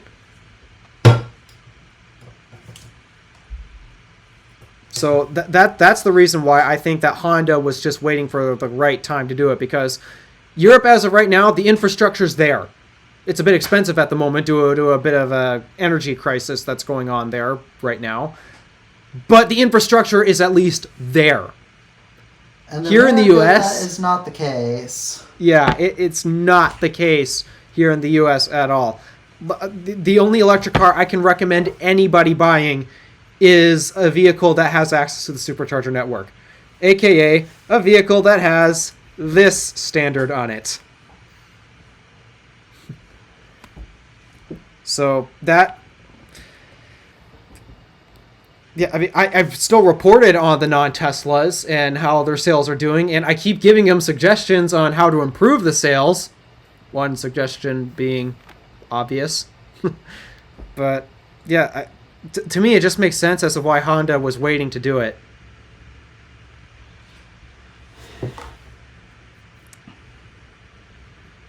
So, what do you think of the Acura ZDX? I think it's a great move, because even though I still think that sedans should still and minivans still just deserve attention, I personally still love SUVs as well. Yeah. But SUVs are not the easiest to drive, as I drove my mom's. once, and it was a little harder to maneuver. Yeah, I've driven a couple of my mom's Yukon, which is huge. Well, it's not as huge because it's the standard wheelbase, not the XL model, but still, I've driven that SUV before. I've driven my grandparents' Equinox, and they used to have an Envoy, but now they sold it to actually my aunt, so now she's driving that. But yeah, I've driven a few SUV. Oh right, a Chevy Traverse and a Cadillac XT5. It's cool. Yeah, Cadillac was the best SUV I've ever driven. But at the end of the day, I still prefer my sedans. I get better visibility out of the sedans because something that I don't think many people realize when paying attention to the rear of their vehicles, but rearward visibility appears to be better out of sedans than crossovers and SUVs. That's because there's less space to go through. But That there's and wider mirrors. well, that and also if you look out the rear window, the height of the bottom edge of that window is lower compared to a crossover or an SUV, where you got the hatchback and the height of the bottom edge of the window, it's up higher.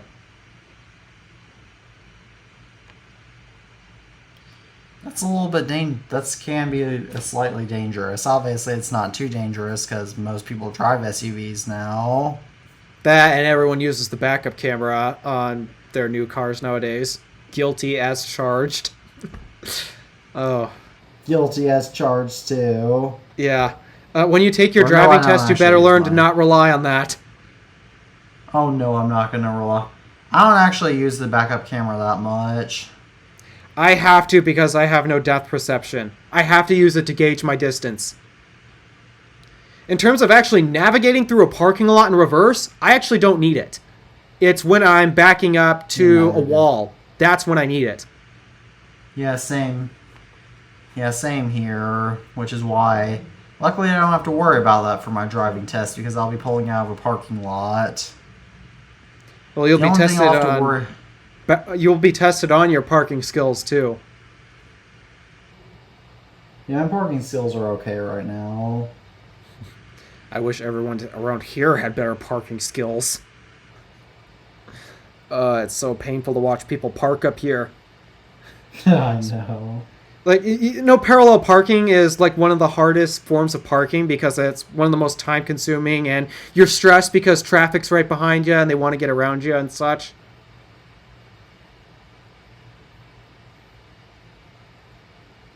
Yeah. So there's only 2 places in town where you can parallel park. Just 2. The rest are all perpendicular or angled. So because of that, nobody... And also the traffic up here is generally not bad enough to the point where all you have to do is literally pull up alongside the curb. You don't actually ever have to back in between 2 cars because usually the parallel parking streets aren't that busy. Except when they got rid of the parking deck where that took away that ability to have a bunch of open spaces where you can just pull in. So, yeah, watching people park now, especially along those 2 streets, oh my gosh, it's so painful to watch them do it.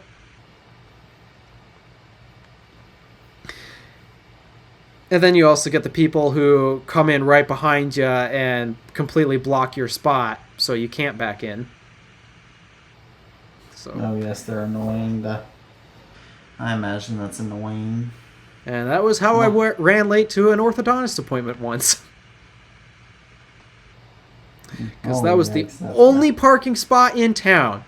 And some guy thought it made sense to pull up right behind me despite my reverse lights were on, my turn signal was indicating I am going to park in this spot, and yet this guy comes up, blocks the spot, and honks at me for not parking or whatever.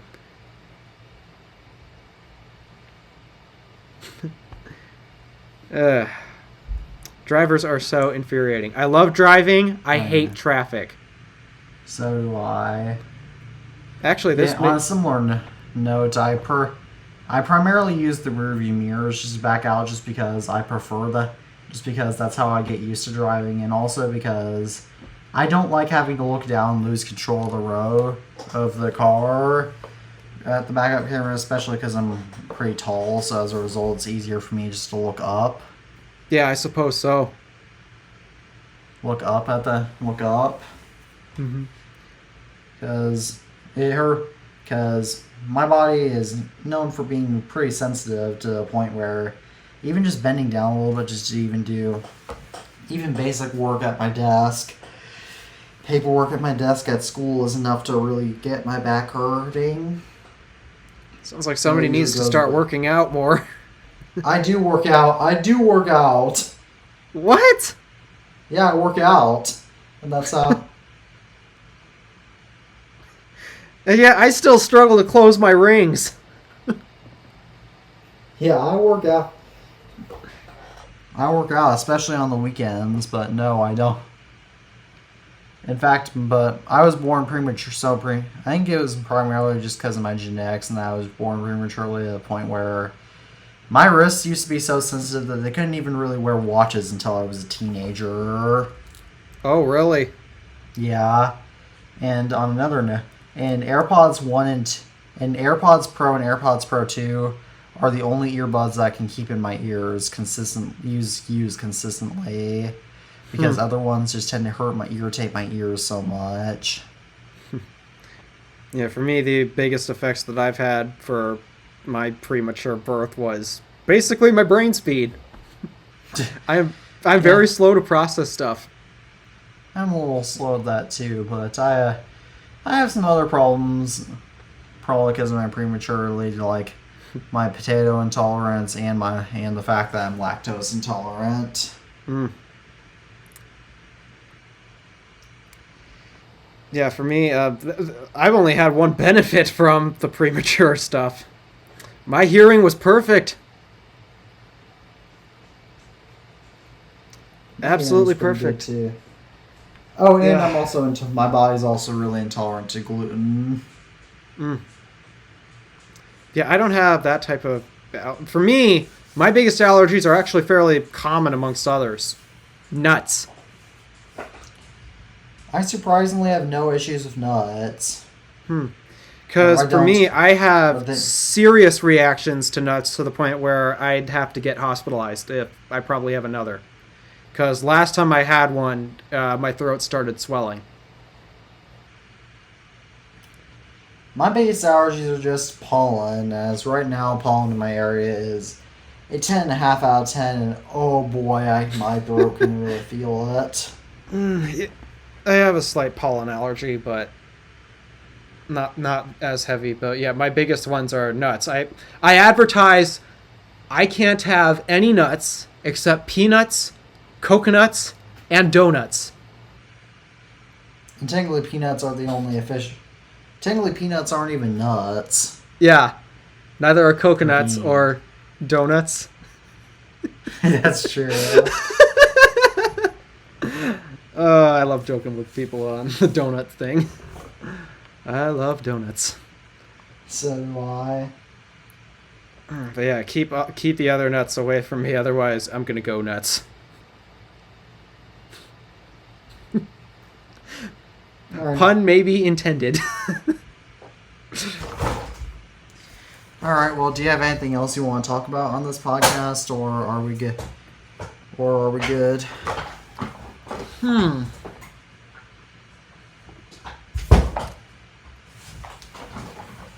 I've got nothing in mind. I've just been debating about making a interesting video, actually. What is it? You know how the statement in the leaking community, confirmed, has almost become useless because it got so overused?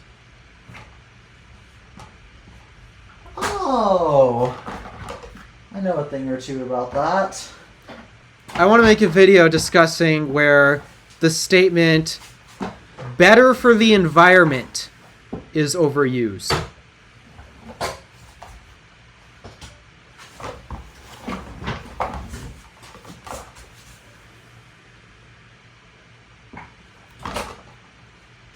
What do you think of that topic idea? That is an excellent... I already did a video like that when I explained that Apple isn't as eco-friendly as they say they are. Well, this isn't going to cover any company in particular. This is going to be a general, broad topic spanning across all corporations. It doesn't matter which industry it's in.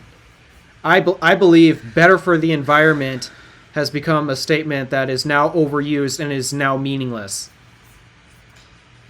That's very just true, marketing and fluff. sometimes it's even a flat-out lie, like with vegan foods. Oh, yeah, definitely. 100%. So, yeah, I've been debating about making this. My one question, though, is which channel do you think I should put it on? If it focuses on food companies and plant companies, then probably the vlog channel. Well, it also focuses on tech companies and car companies because this statement is found everywhere. Maybe you should split it up into 3 different categories, 3 different videos. One focusing on tech companies for the Random Alpha gadgets, one focusing on car companies for the Random Alpha drive, and another focusing on other companies for the Random Alpha vlog. Yeah, the thing is, I feel like I'd be repeating myself a lot, though.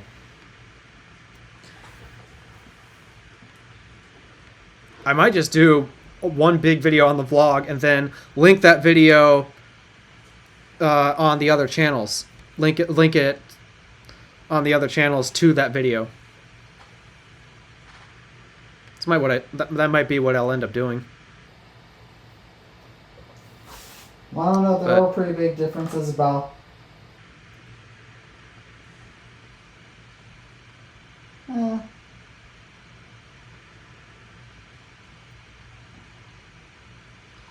Yeah, the Random Alpha vlog, since it's about all your interests, that would probably be the best. I would think so, too. I gotta figure out what to do with the original channel. I actually... At this point, you've been doing it. One thing that I could consider is that maybe you could just reduce your channels down to... Maybe you could just simplify it down to fewer channels.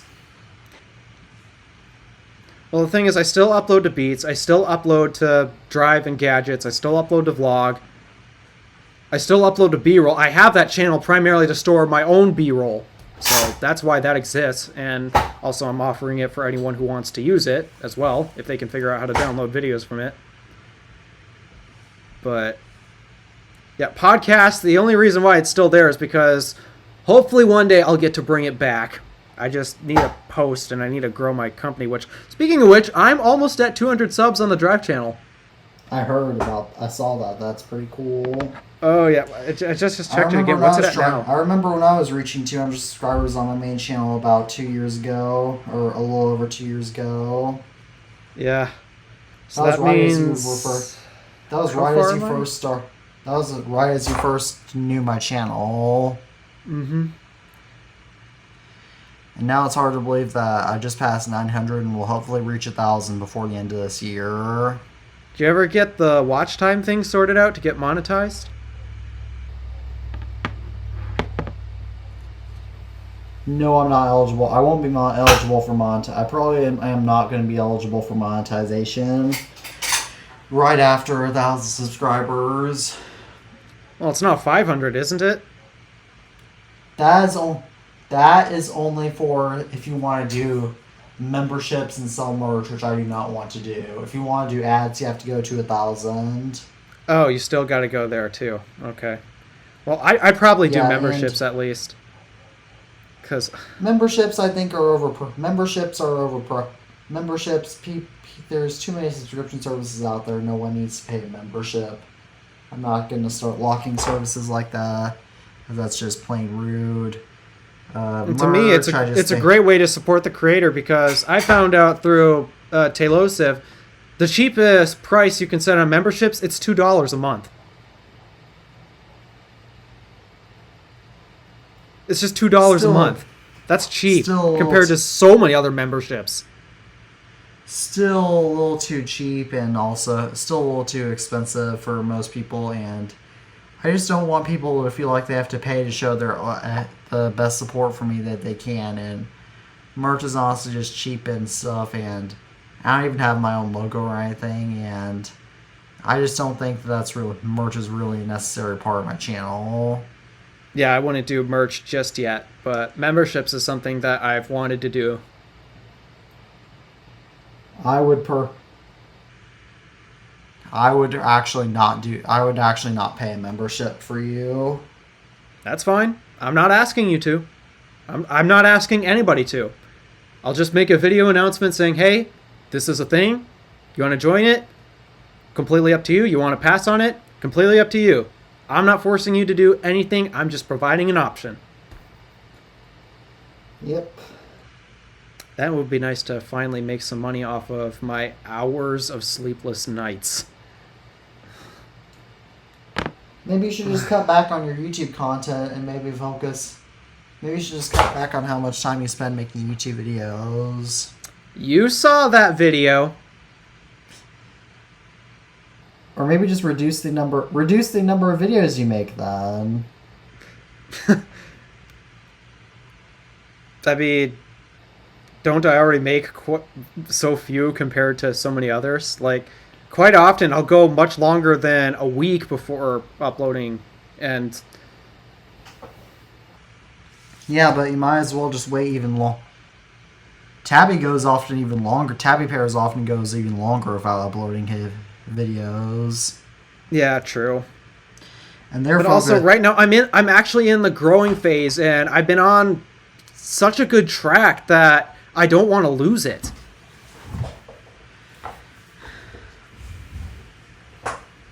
Because if I stop, then it hinders the performance a lot.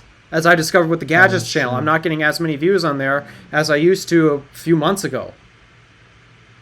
So I have to be careful when I do stop like that, because I was riding a great train, and now it's kind of slowed down a bit. Despite I'm still gaining some subscribers, but it's now not at the same rate that I was a few months ago.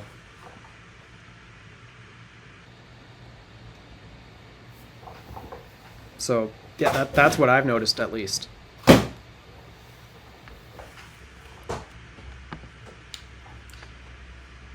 Yeah, my channel growth slowed significantly down in the early half of this year to the point where I hit 700 subscribers in February and I hit 600 the previous December, which is 2 months before.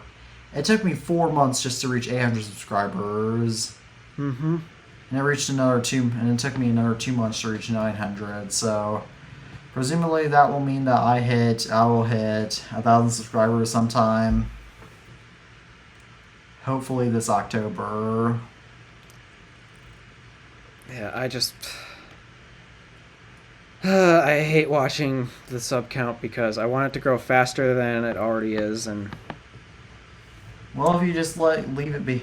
Here, the biggest advice that I can offer to any person out there is don't purposely try. Just try to what you want, and you'll get the results you want. I didn't try my videos are not very complex, and I know I can make my videos a lot better, but my channel still does well. yeah, I mean, your sub count is shown.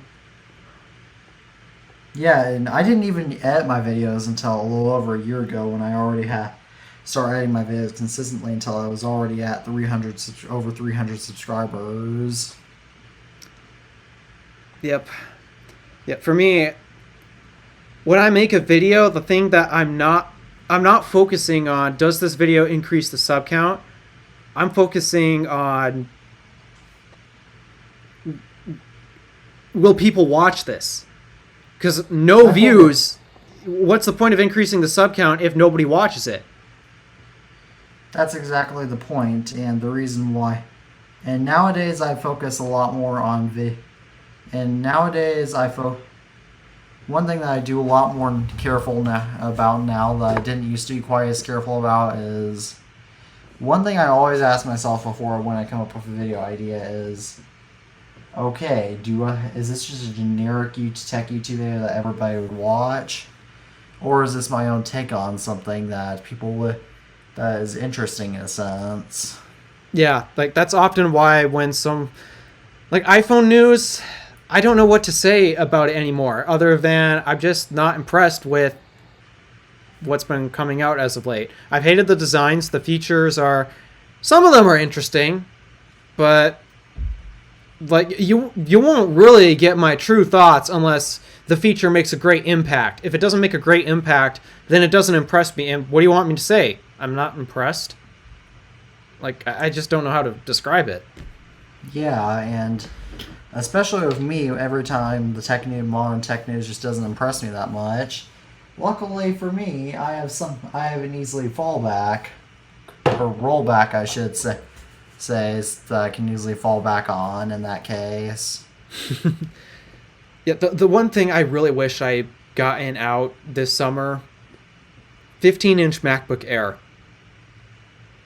I really wished I made a video on that. Oh man, oh right, you didn't make a dedicated video on that. I didn't, and I'm kind of mad at myself for not even thinking about it. It's not too late though. Yeah, I guess not. I mean, some people's official reviews are coming out, but yeah, I mean, you remember how passionate I was about that product. I still think it's a big deal. Well, so, if you can if you can put your own take on it, then I would say you should do it. For example, because even though a lot of people have already covered it, if you can still make it in your own unique way, that I would say do it. For example, one big area that I especially focus on this area a lot is whenever I make retrospectives on legacy Apple devices, I always ask myself, okay, how can I make this interesting? How can I add more history that other people aren't going to add? Yeah, I do learn a lot of history when you do make those retrospectives. I especially paid close attention to that when I did. And I'm very proud of my retrospectives, which is... Oh, crap, which, speaking of, I'm going to have to make some 10-year device retrospectives soon for the iPhone 5S and 5C. I know this isn't exactly financially feasible, but I've been seriously debating trying to look for an iOS 7 iPhone 5C just because when I did my 10-year anniversary specials for my iPhone 4S and 5, I showcased them on their original iOS versions. And I'd say don't do it. Don't do it. And I want to do it just to show people what it was truly like back in the day, because I'll be able to do it with my 5S since I already have an iOS 7 5S. And don't do it for the 5C. I'm honestly, and for the 5C retrospective, which I wish I did this sooner, since nowadays, of course, this isn't exactly the financially wise decision is. I kind of want to get the official Apple case for the iPhone 5C. Oh, yeah, those things. I still want to get one of those. I really hated their design, but not as much as I hated Samsung's S8 case design. Is it even a case? Oh, goodness. Yeah, those cases. And one thing I also want to do for my 5C retrospective, which nowadays, of course, which I'm not sure would be worth it, is I kind of wanted to get all the colors for the 5C. Well, I've got my blue one. Because right now I have a blue and a white one, but it would be interesting to have all the colors together for the retrospective. I would think, can't you get them real cheap on eBay? That would still cost me about $40. That would still cost me a good pushing $100 though. Ew. Because they're around $30 to $40 a piece, or maybe $25 on the cheap end. Though if I can, I would try to look for them on older iOS versions, of course. Then you'll be paying more. Or I'll do it. If it's not too much more, or if it's around the same price. Yeah, well, save up for that MacBook. You need the MacBook more than that. I do. And there's always more. I do, and I already have my favorite iPhone 5C colors anyway. Yeah, so save for the MacBook. Yeah, that's what. The official 5C cases can be had for less than $10 though, so maybe that'll be, but probably still not feasible. But that's a little convincing. Yeah, I still can't believe that at this point, once I get the car paid off, the next thing I'm saving up for, Tesla, actually no. house. Yeah. Assuming that by the time the car's paid off, the housing market comes down, because right now it is not a buyer's market in terms of any, what is it? Real estate. That's what it is. It is not a buyer's market, especially in real estate right now. There are way too many houses up here that are way more expensive than they should be. The rent is also $1,000 a month in tiny studio apartments. I'm sorry. That's too much. No. So, and it doesn't matter where I looked. I looked all over the nation, not just the area I want to move to. I looked all over the nation. And the real estate market right now, it's bad. It's real bad. Not a buyer's market. I only think the reason why houses are selling is because people are already selling their expensive houses and moving to, well, new houses that cost relatively the same amount. But for me, I've never owned a house before. I don't own the place I live in right now. I'm lucky I don't even pay rent. If your parents charge you rent, then you think your parents are... You're lucky your parents don't charge you rent, because some parents do. We've come to an agreement on the whole me staying here. So, yeah, we've got our own terms and conditions on that set. Do you like do you think you could look for a higher paying job that you would like? Money isn't everything that... I mean, I have a weird relationship with money, and kind of an unhealthy one as well. Not that I spend so much, but I have this unhealthy relationship where I feel like others could use this money better than I could. So it's often why I'll buy a lot of random stuff that I don't need on the occasion, and it's often why I have a hard time saving. Like, I tell myself all the time I'm going to go on saving sprees, but I falter quite a lot. Yeah, well, I've been on a saving spree since June. Don't falter with your retrospective on the 5C. Don't do it. I'm not going to. I already have the materials needed. So, yeah. Because there's also stock images, and it's going to be watching from online, though. The only thing I might have to need is I might have to start paying for iCloud storage, so that way somebody doesn't have to buy a new phone to hinder even more money to get me even further away from my MacBook. And I might, because my MacBook cable is starting to split, I might have to get a new MacBook charger for my MacBook. At least it's just one cable, not the entire brick. Out of curiosity, do you use any other of Apple's services or memberships? No, I do not. I'll probably start paying for Apple Music once I start driving, so that way I can listen to music when I drive. Well, here's another thing, too. Ask your family if they'd be interested in it as well, and you could split the costs. No, they all prefer Spotify. And I hate Spotify so much. I have Spotify, but that's because my friends, well, the few friends I have, I just lost my girlfriend recently. Meh. So. You had another one that you lost? No, it was the same one. Yeah, I thought that was quite a while ago. The one with medical issues, that's what I'm referring to. She's still alive, it's just we don't speak anymore.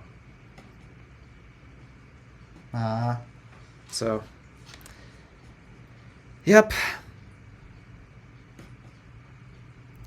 But, yeah. Everyone else I know uses Spotify. I got hated on for using Apple Music, but... I personally prefer Apple Music because it's ad free and because Spotify also is trying to go more like be more like TikTok, which I absolutely hate. Yeah.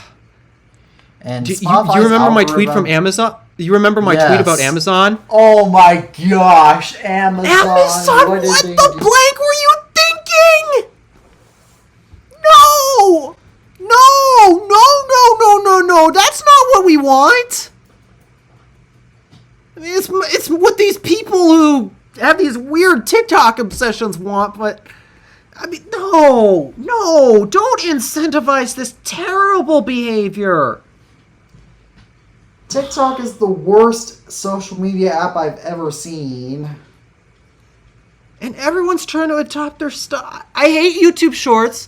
I hate any other TikTok-like clone that's out there. I hate that style of content. So do I. It's terrible. It's confusing. It's just... I don't get it. And not only do I not get... It's just bad. And it's brought many bad habits among so many people. My sister, ever since she started watching YouTube Shorts, she's become a completely different person. And is it a good, completely different person? No. No. Is that why she hasn't been featured in as many of your YouTube videos lately? Well, that she's typically not even here that much anymore. I said that I'm not here that much. My sister's here even less. What's she up to? Because she doesn't even have her own driver's license. Or probably shouldn't ask that. She goes over to the next door neighbors. And she's there basically all day. In fact, she will actively decline road trips to go over there. Despite that, she complains she doesn't get out enough. I don't get it. I think she's all basically moved out of your house. Feels like it. The only time I see her is basically when we eat, or maybe when... Yeah, there's basically only two settings which I see her. Dinner and on the TV. That's it.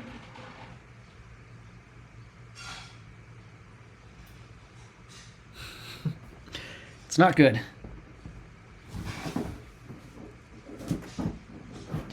Yeah, these shorts types of content are just not good, they're just terrible. And the thing is, it could be used for good, and I've seen some demonstrations where it is used very good. Like Phone Repair Guru does an excellent job with YouTube Shorts. He's great at it. He was absolutely great at it. I thought I was doing a good job with YouTube Shorts. Like, I've done a few unboxings using YouTube Shorts. They've done fairly okay. But I basically love Shorts because of the toxic community that's on it. Oh my gosh, yes. I don't even know why anybody's on TikTok these days, because the community is so toxic. Well, it's not easy to make people look stupid nowadays. It's literally all around us. I'm now making an effort to make those people who feel it's okay or feel entitled that, nah, I need more than one parking spot. I want to shame these people. It's just inappropriate behavior. Or those same people, or primarily it's just the way that people on TikTok just kind of talk stupid. Yeah, that too. And another thing that I absolutely don't get at all, is that ever since, I'm pretty sure TikTok has contributed to this, but TikTok has also incentivized a lot of weird trends. Like, do you know what the fluffy hair in the front or the top fluff is? I don't. Or I don't think I want to know, though. It's It's basically just when boys literally don't fix their hair at all and they just have it all fluffy in the front. Oh. I have hair products, so it's not that easy for me to demonstrate, but I don't use oftentimes product. I do because sometimes my hair gets crazy. Mine gets crazy all the time. You should see what my hair looks like in the morning. You should see what mine looks like sometimes in the morning. Or you don't typically see the back of my head, but like, here's the back of my head. That's a lot of hair. It's actually really long right now. I'm a little overdue for a haircut. Yeah, that's nice and clean and tidy. It's not always like that, though, especially when I try to grow it out to be longer, but aren't you trying to grow out a mullet? Yeah, I'm trying to grow that back. Remember my face reveal, how long my hair was in that? Yes, I remember your mullet. That was quite something. Yeah, I bet no one was expecting that. Oh.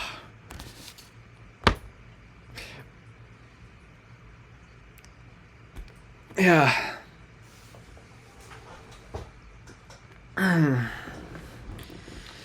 Yep, but overall TikTok has just turned into a toxic community. But at least people are becoming more aware of the stupidity of TikTok.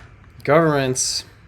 I mean, I've criticized a lot of governmental decisions over the years, but banning this app, I think, would do so many favors to society. I agree, and even a few of my classmates still think that TikTok is stupid. A lot of them don't, but I know a couple of them I know one that actually got rid of TikTok. Yeah, I wouldn't have as massive of a problem if it was actually mostly used for good things, like those quick little explainers and such, but people acting like idiots, doing weird trends, and then there's also the controversial trends that involve people getting killed. TikTok has been handedly been the number one place for dangerous internet trends. Yeah. It's even helped a lot of society's problems. It hasn't helped a lot of society's problems today. Ugh. One of the problems caused me to lose a girlfriend because of it. Ah, jeez, yes, I remember. I know how that went. Yeah. And you didn't even explain and you only explained it in I think 1, 2, 3, 4, 5, 6 or 7 words. Mm-hmm. Yeah, it is a massive problem that I see plaguing the entire planet. I'm glad I never went back to public school because the whole school's plagued with it. Well, now you're not even going. Well, now Yeah. you wouldn't have to worry about even having to go to school since you've passed that age. Yep. I don't have to deal with school anymore, and I am so thankful for that. But yeah, it's plagued the schools. I feel so bad for the kids that go there, and it's kind of a big reason why I've appreciated Bluey so much.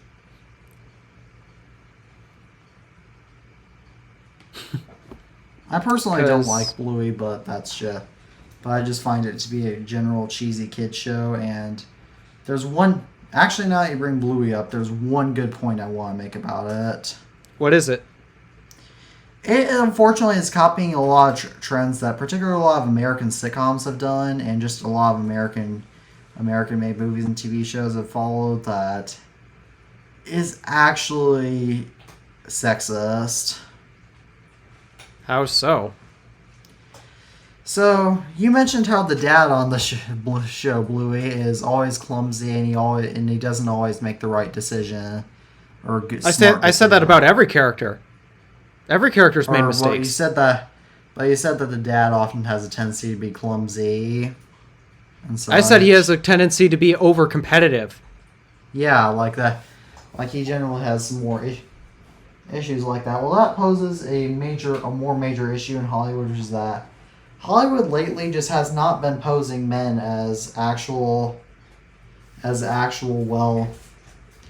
as actual well-oriented characters. Like, they've just been making a lot of Hollywood male characters just dumb over the past 20, 30 years.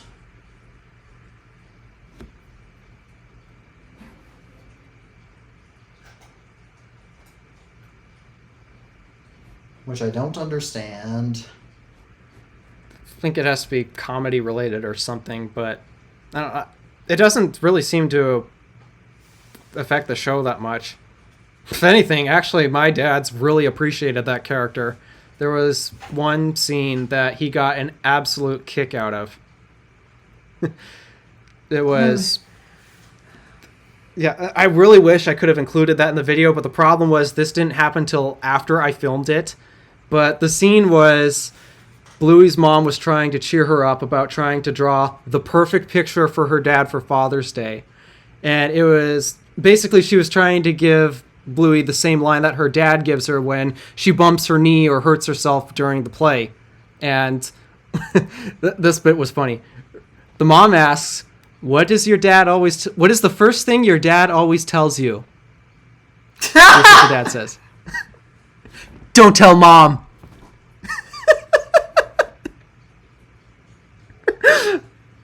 That's not that. Oh my gosh, yeah, that. My dad okay, got an absolute kick out of that. That's funnier when you point it out, but I just haven't got. Though I haven't gotten much of it, though. Bluey. I watched a few episodes of it. My art teacher last year played a few episodes, and school played a few episodes of it in our more free class. Free interest-based class rather than our academic art class, but yeah, I just did not enjoy it because I just found it to be a typical kids show that I just barely paid much attention to. Yeah, I see so much more in it though. Though I understand that I'm a 15-year-old teenage boy and that the show is targeted towards 5-year-olds. Well, I know people your age that enjoy it as well. And it's harder to get them to enjoy it, but I know people your age that enjoy the show. Who do you know that's my age? I can't tell you. Oh. Well, that's true. That is a good point. Yeah, I can't tell you. I'm sorry, but I do know people your age that do get a kick out of the show.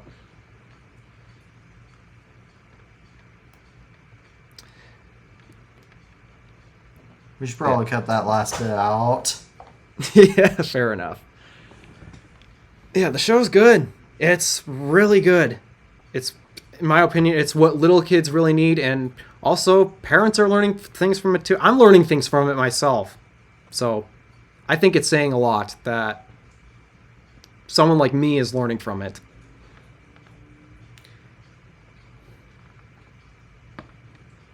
Yeah, Bluey has suddenly blown up in the past few months. I think it's a good thing. Yeah, and the thing about Bandit looking dumb, I think a lot of the time it's just him playing with the kids, and honestly, dads look dumb when they do it. It's just something I commonly see every time I see a dad play with their kids. They look dumb when they do it, but like now I understand what's going on when they look dumb and doing it at the same time. I have a hard time playing with young kids, and I'm often found in a setting where I have to. I have a 5-year-old sister. I have to kind of play dumb like that. And it drives me crazy. It doesn't compute with my brain that well, but it's realistic. Too. Yeah, it's realistic. Bandit looking brought down like it as you described, it's not actually that unrealistic.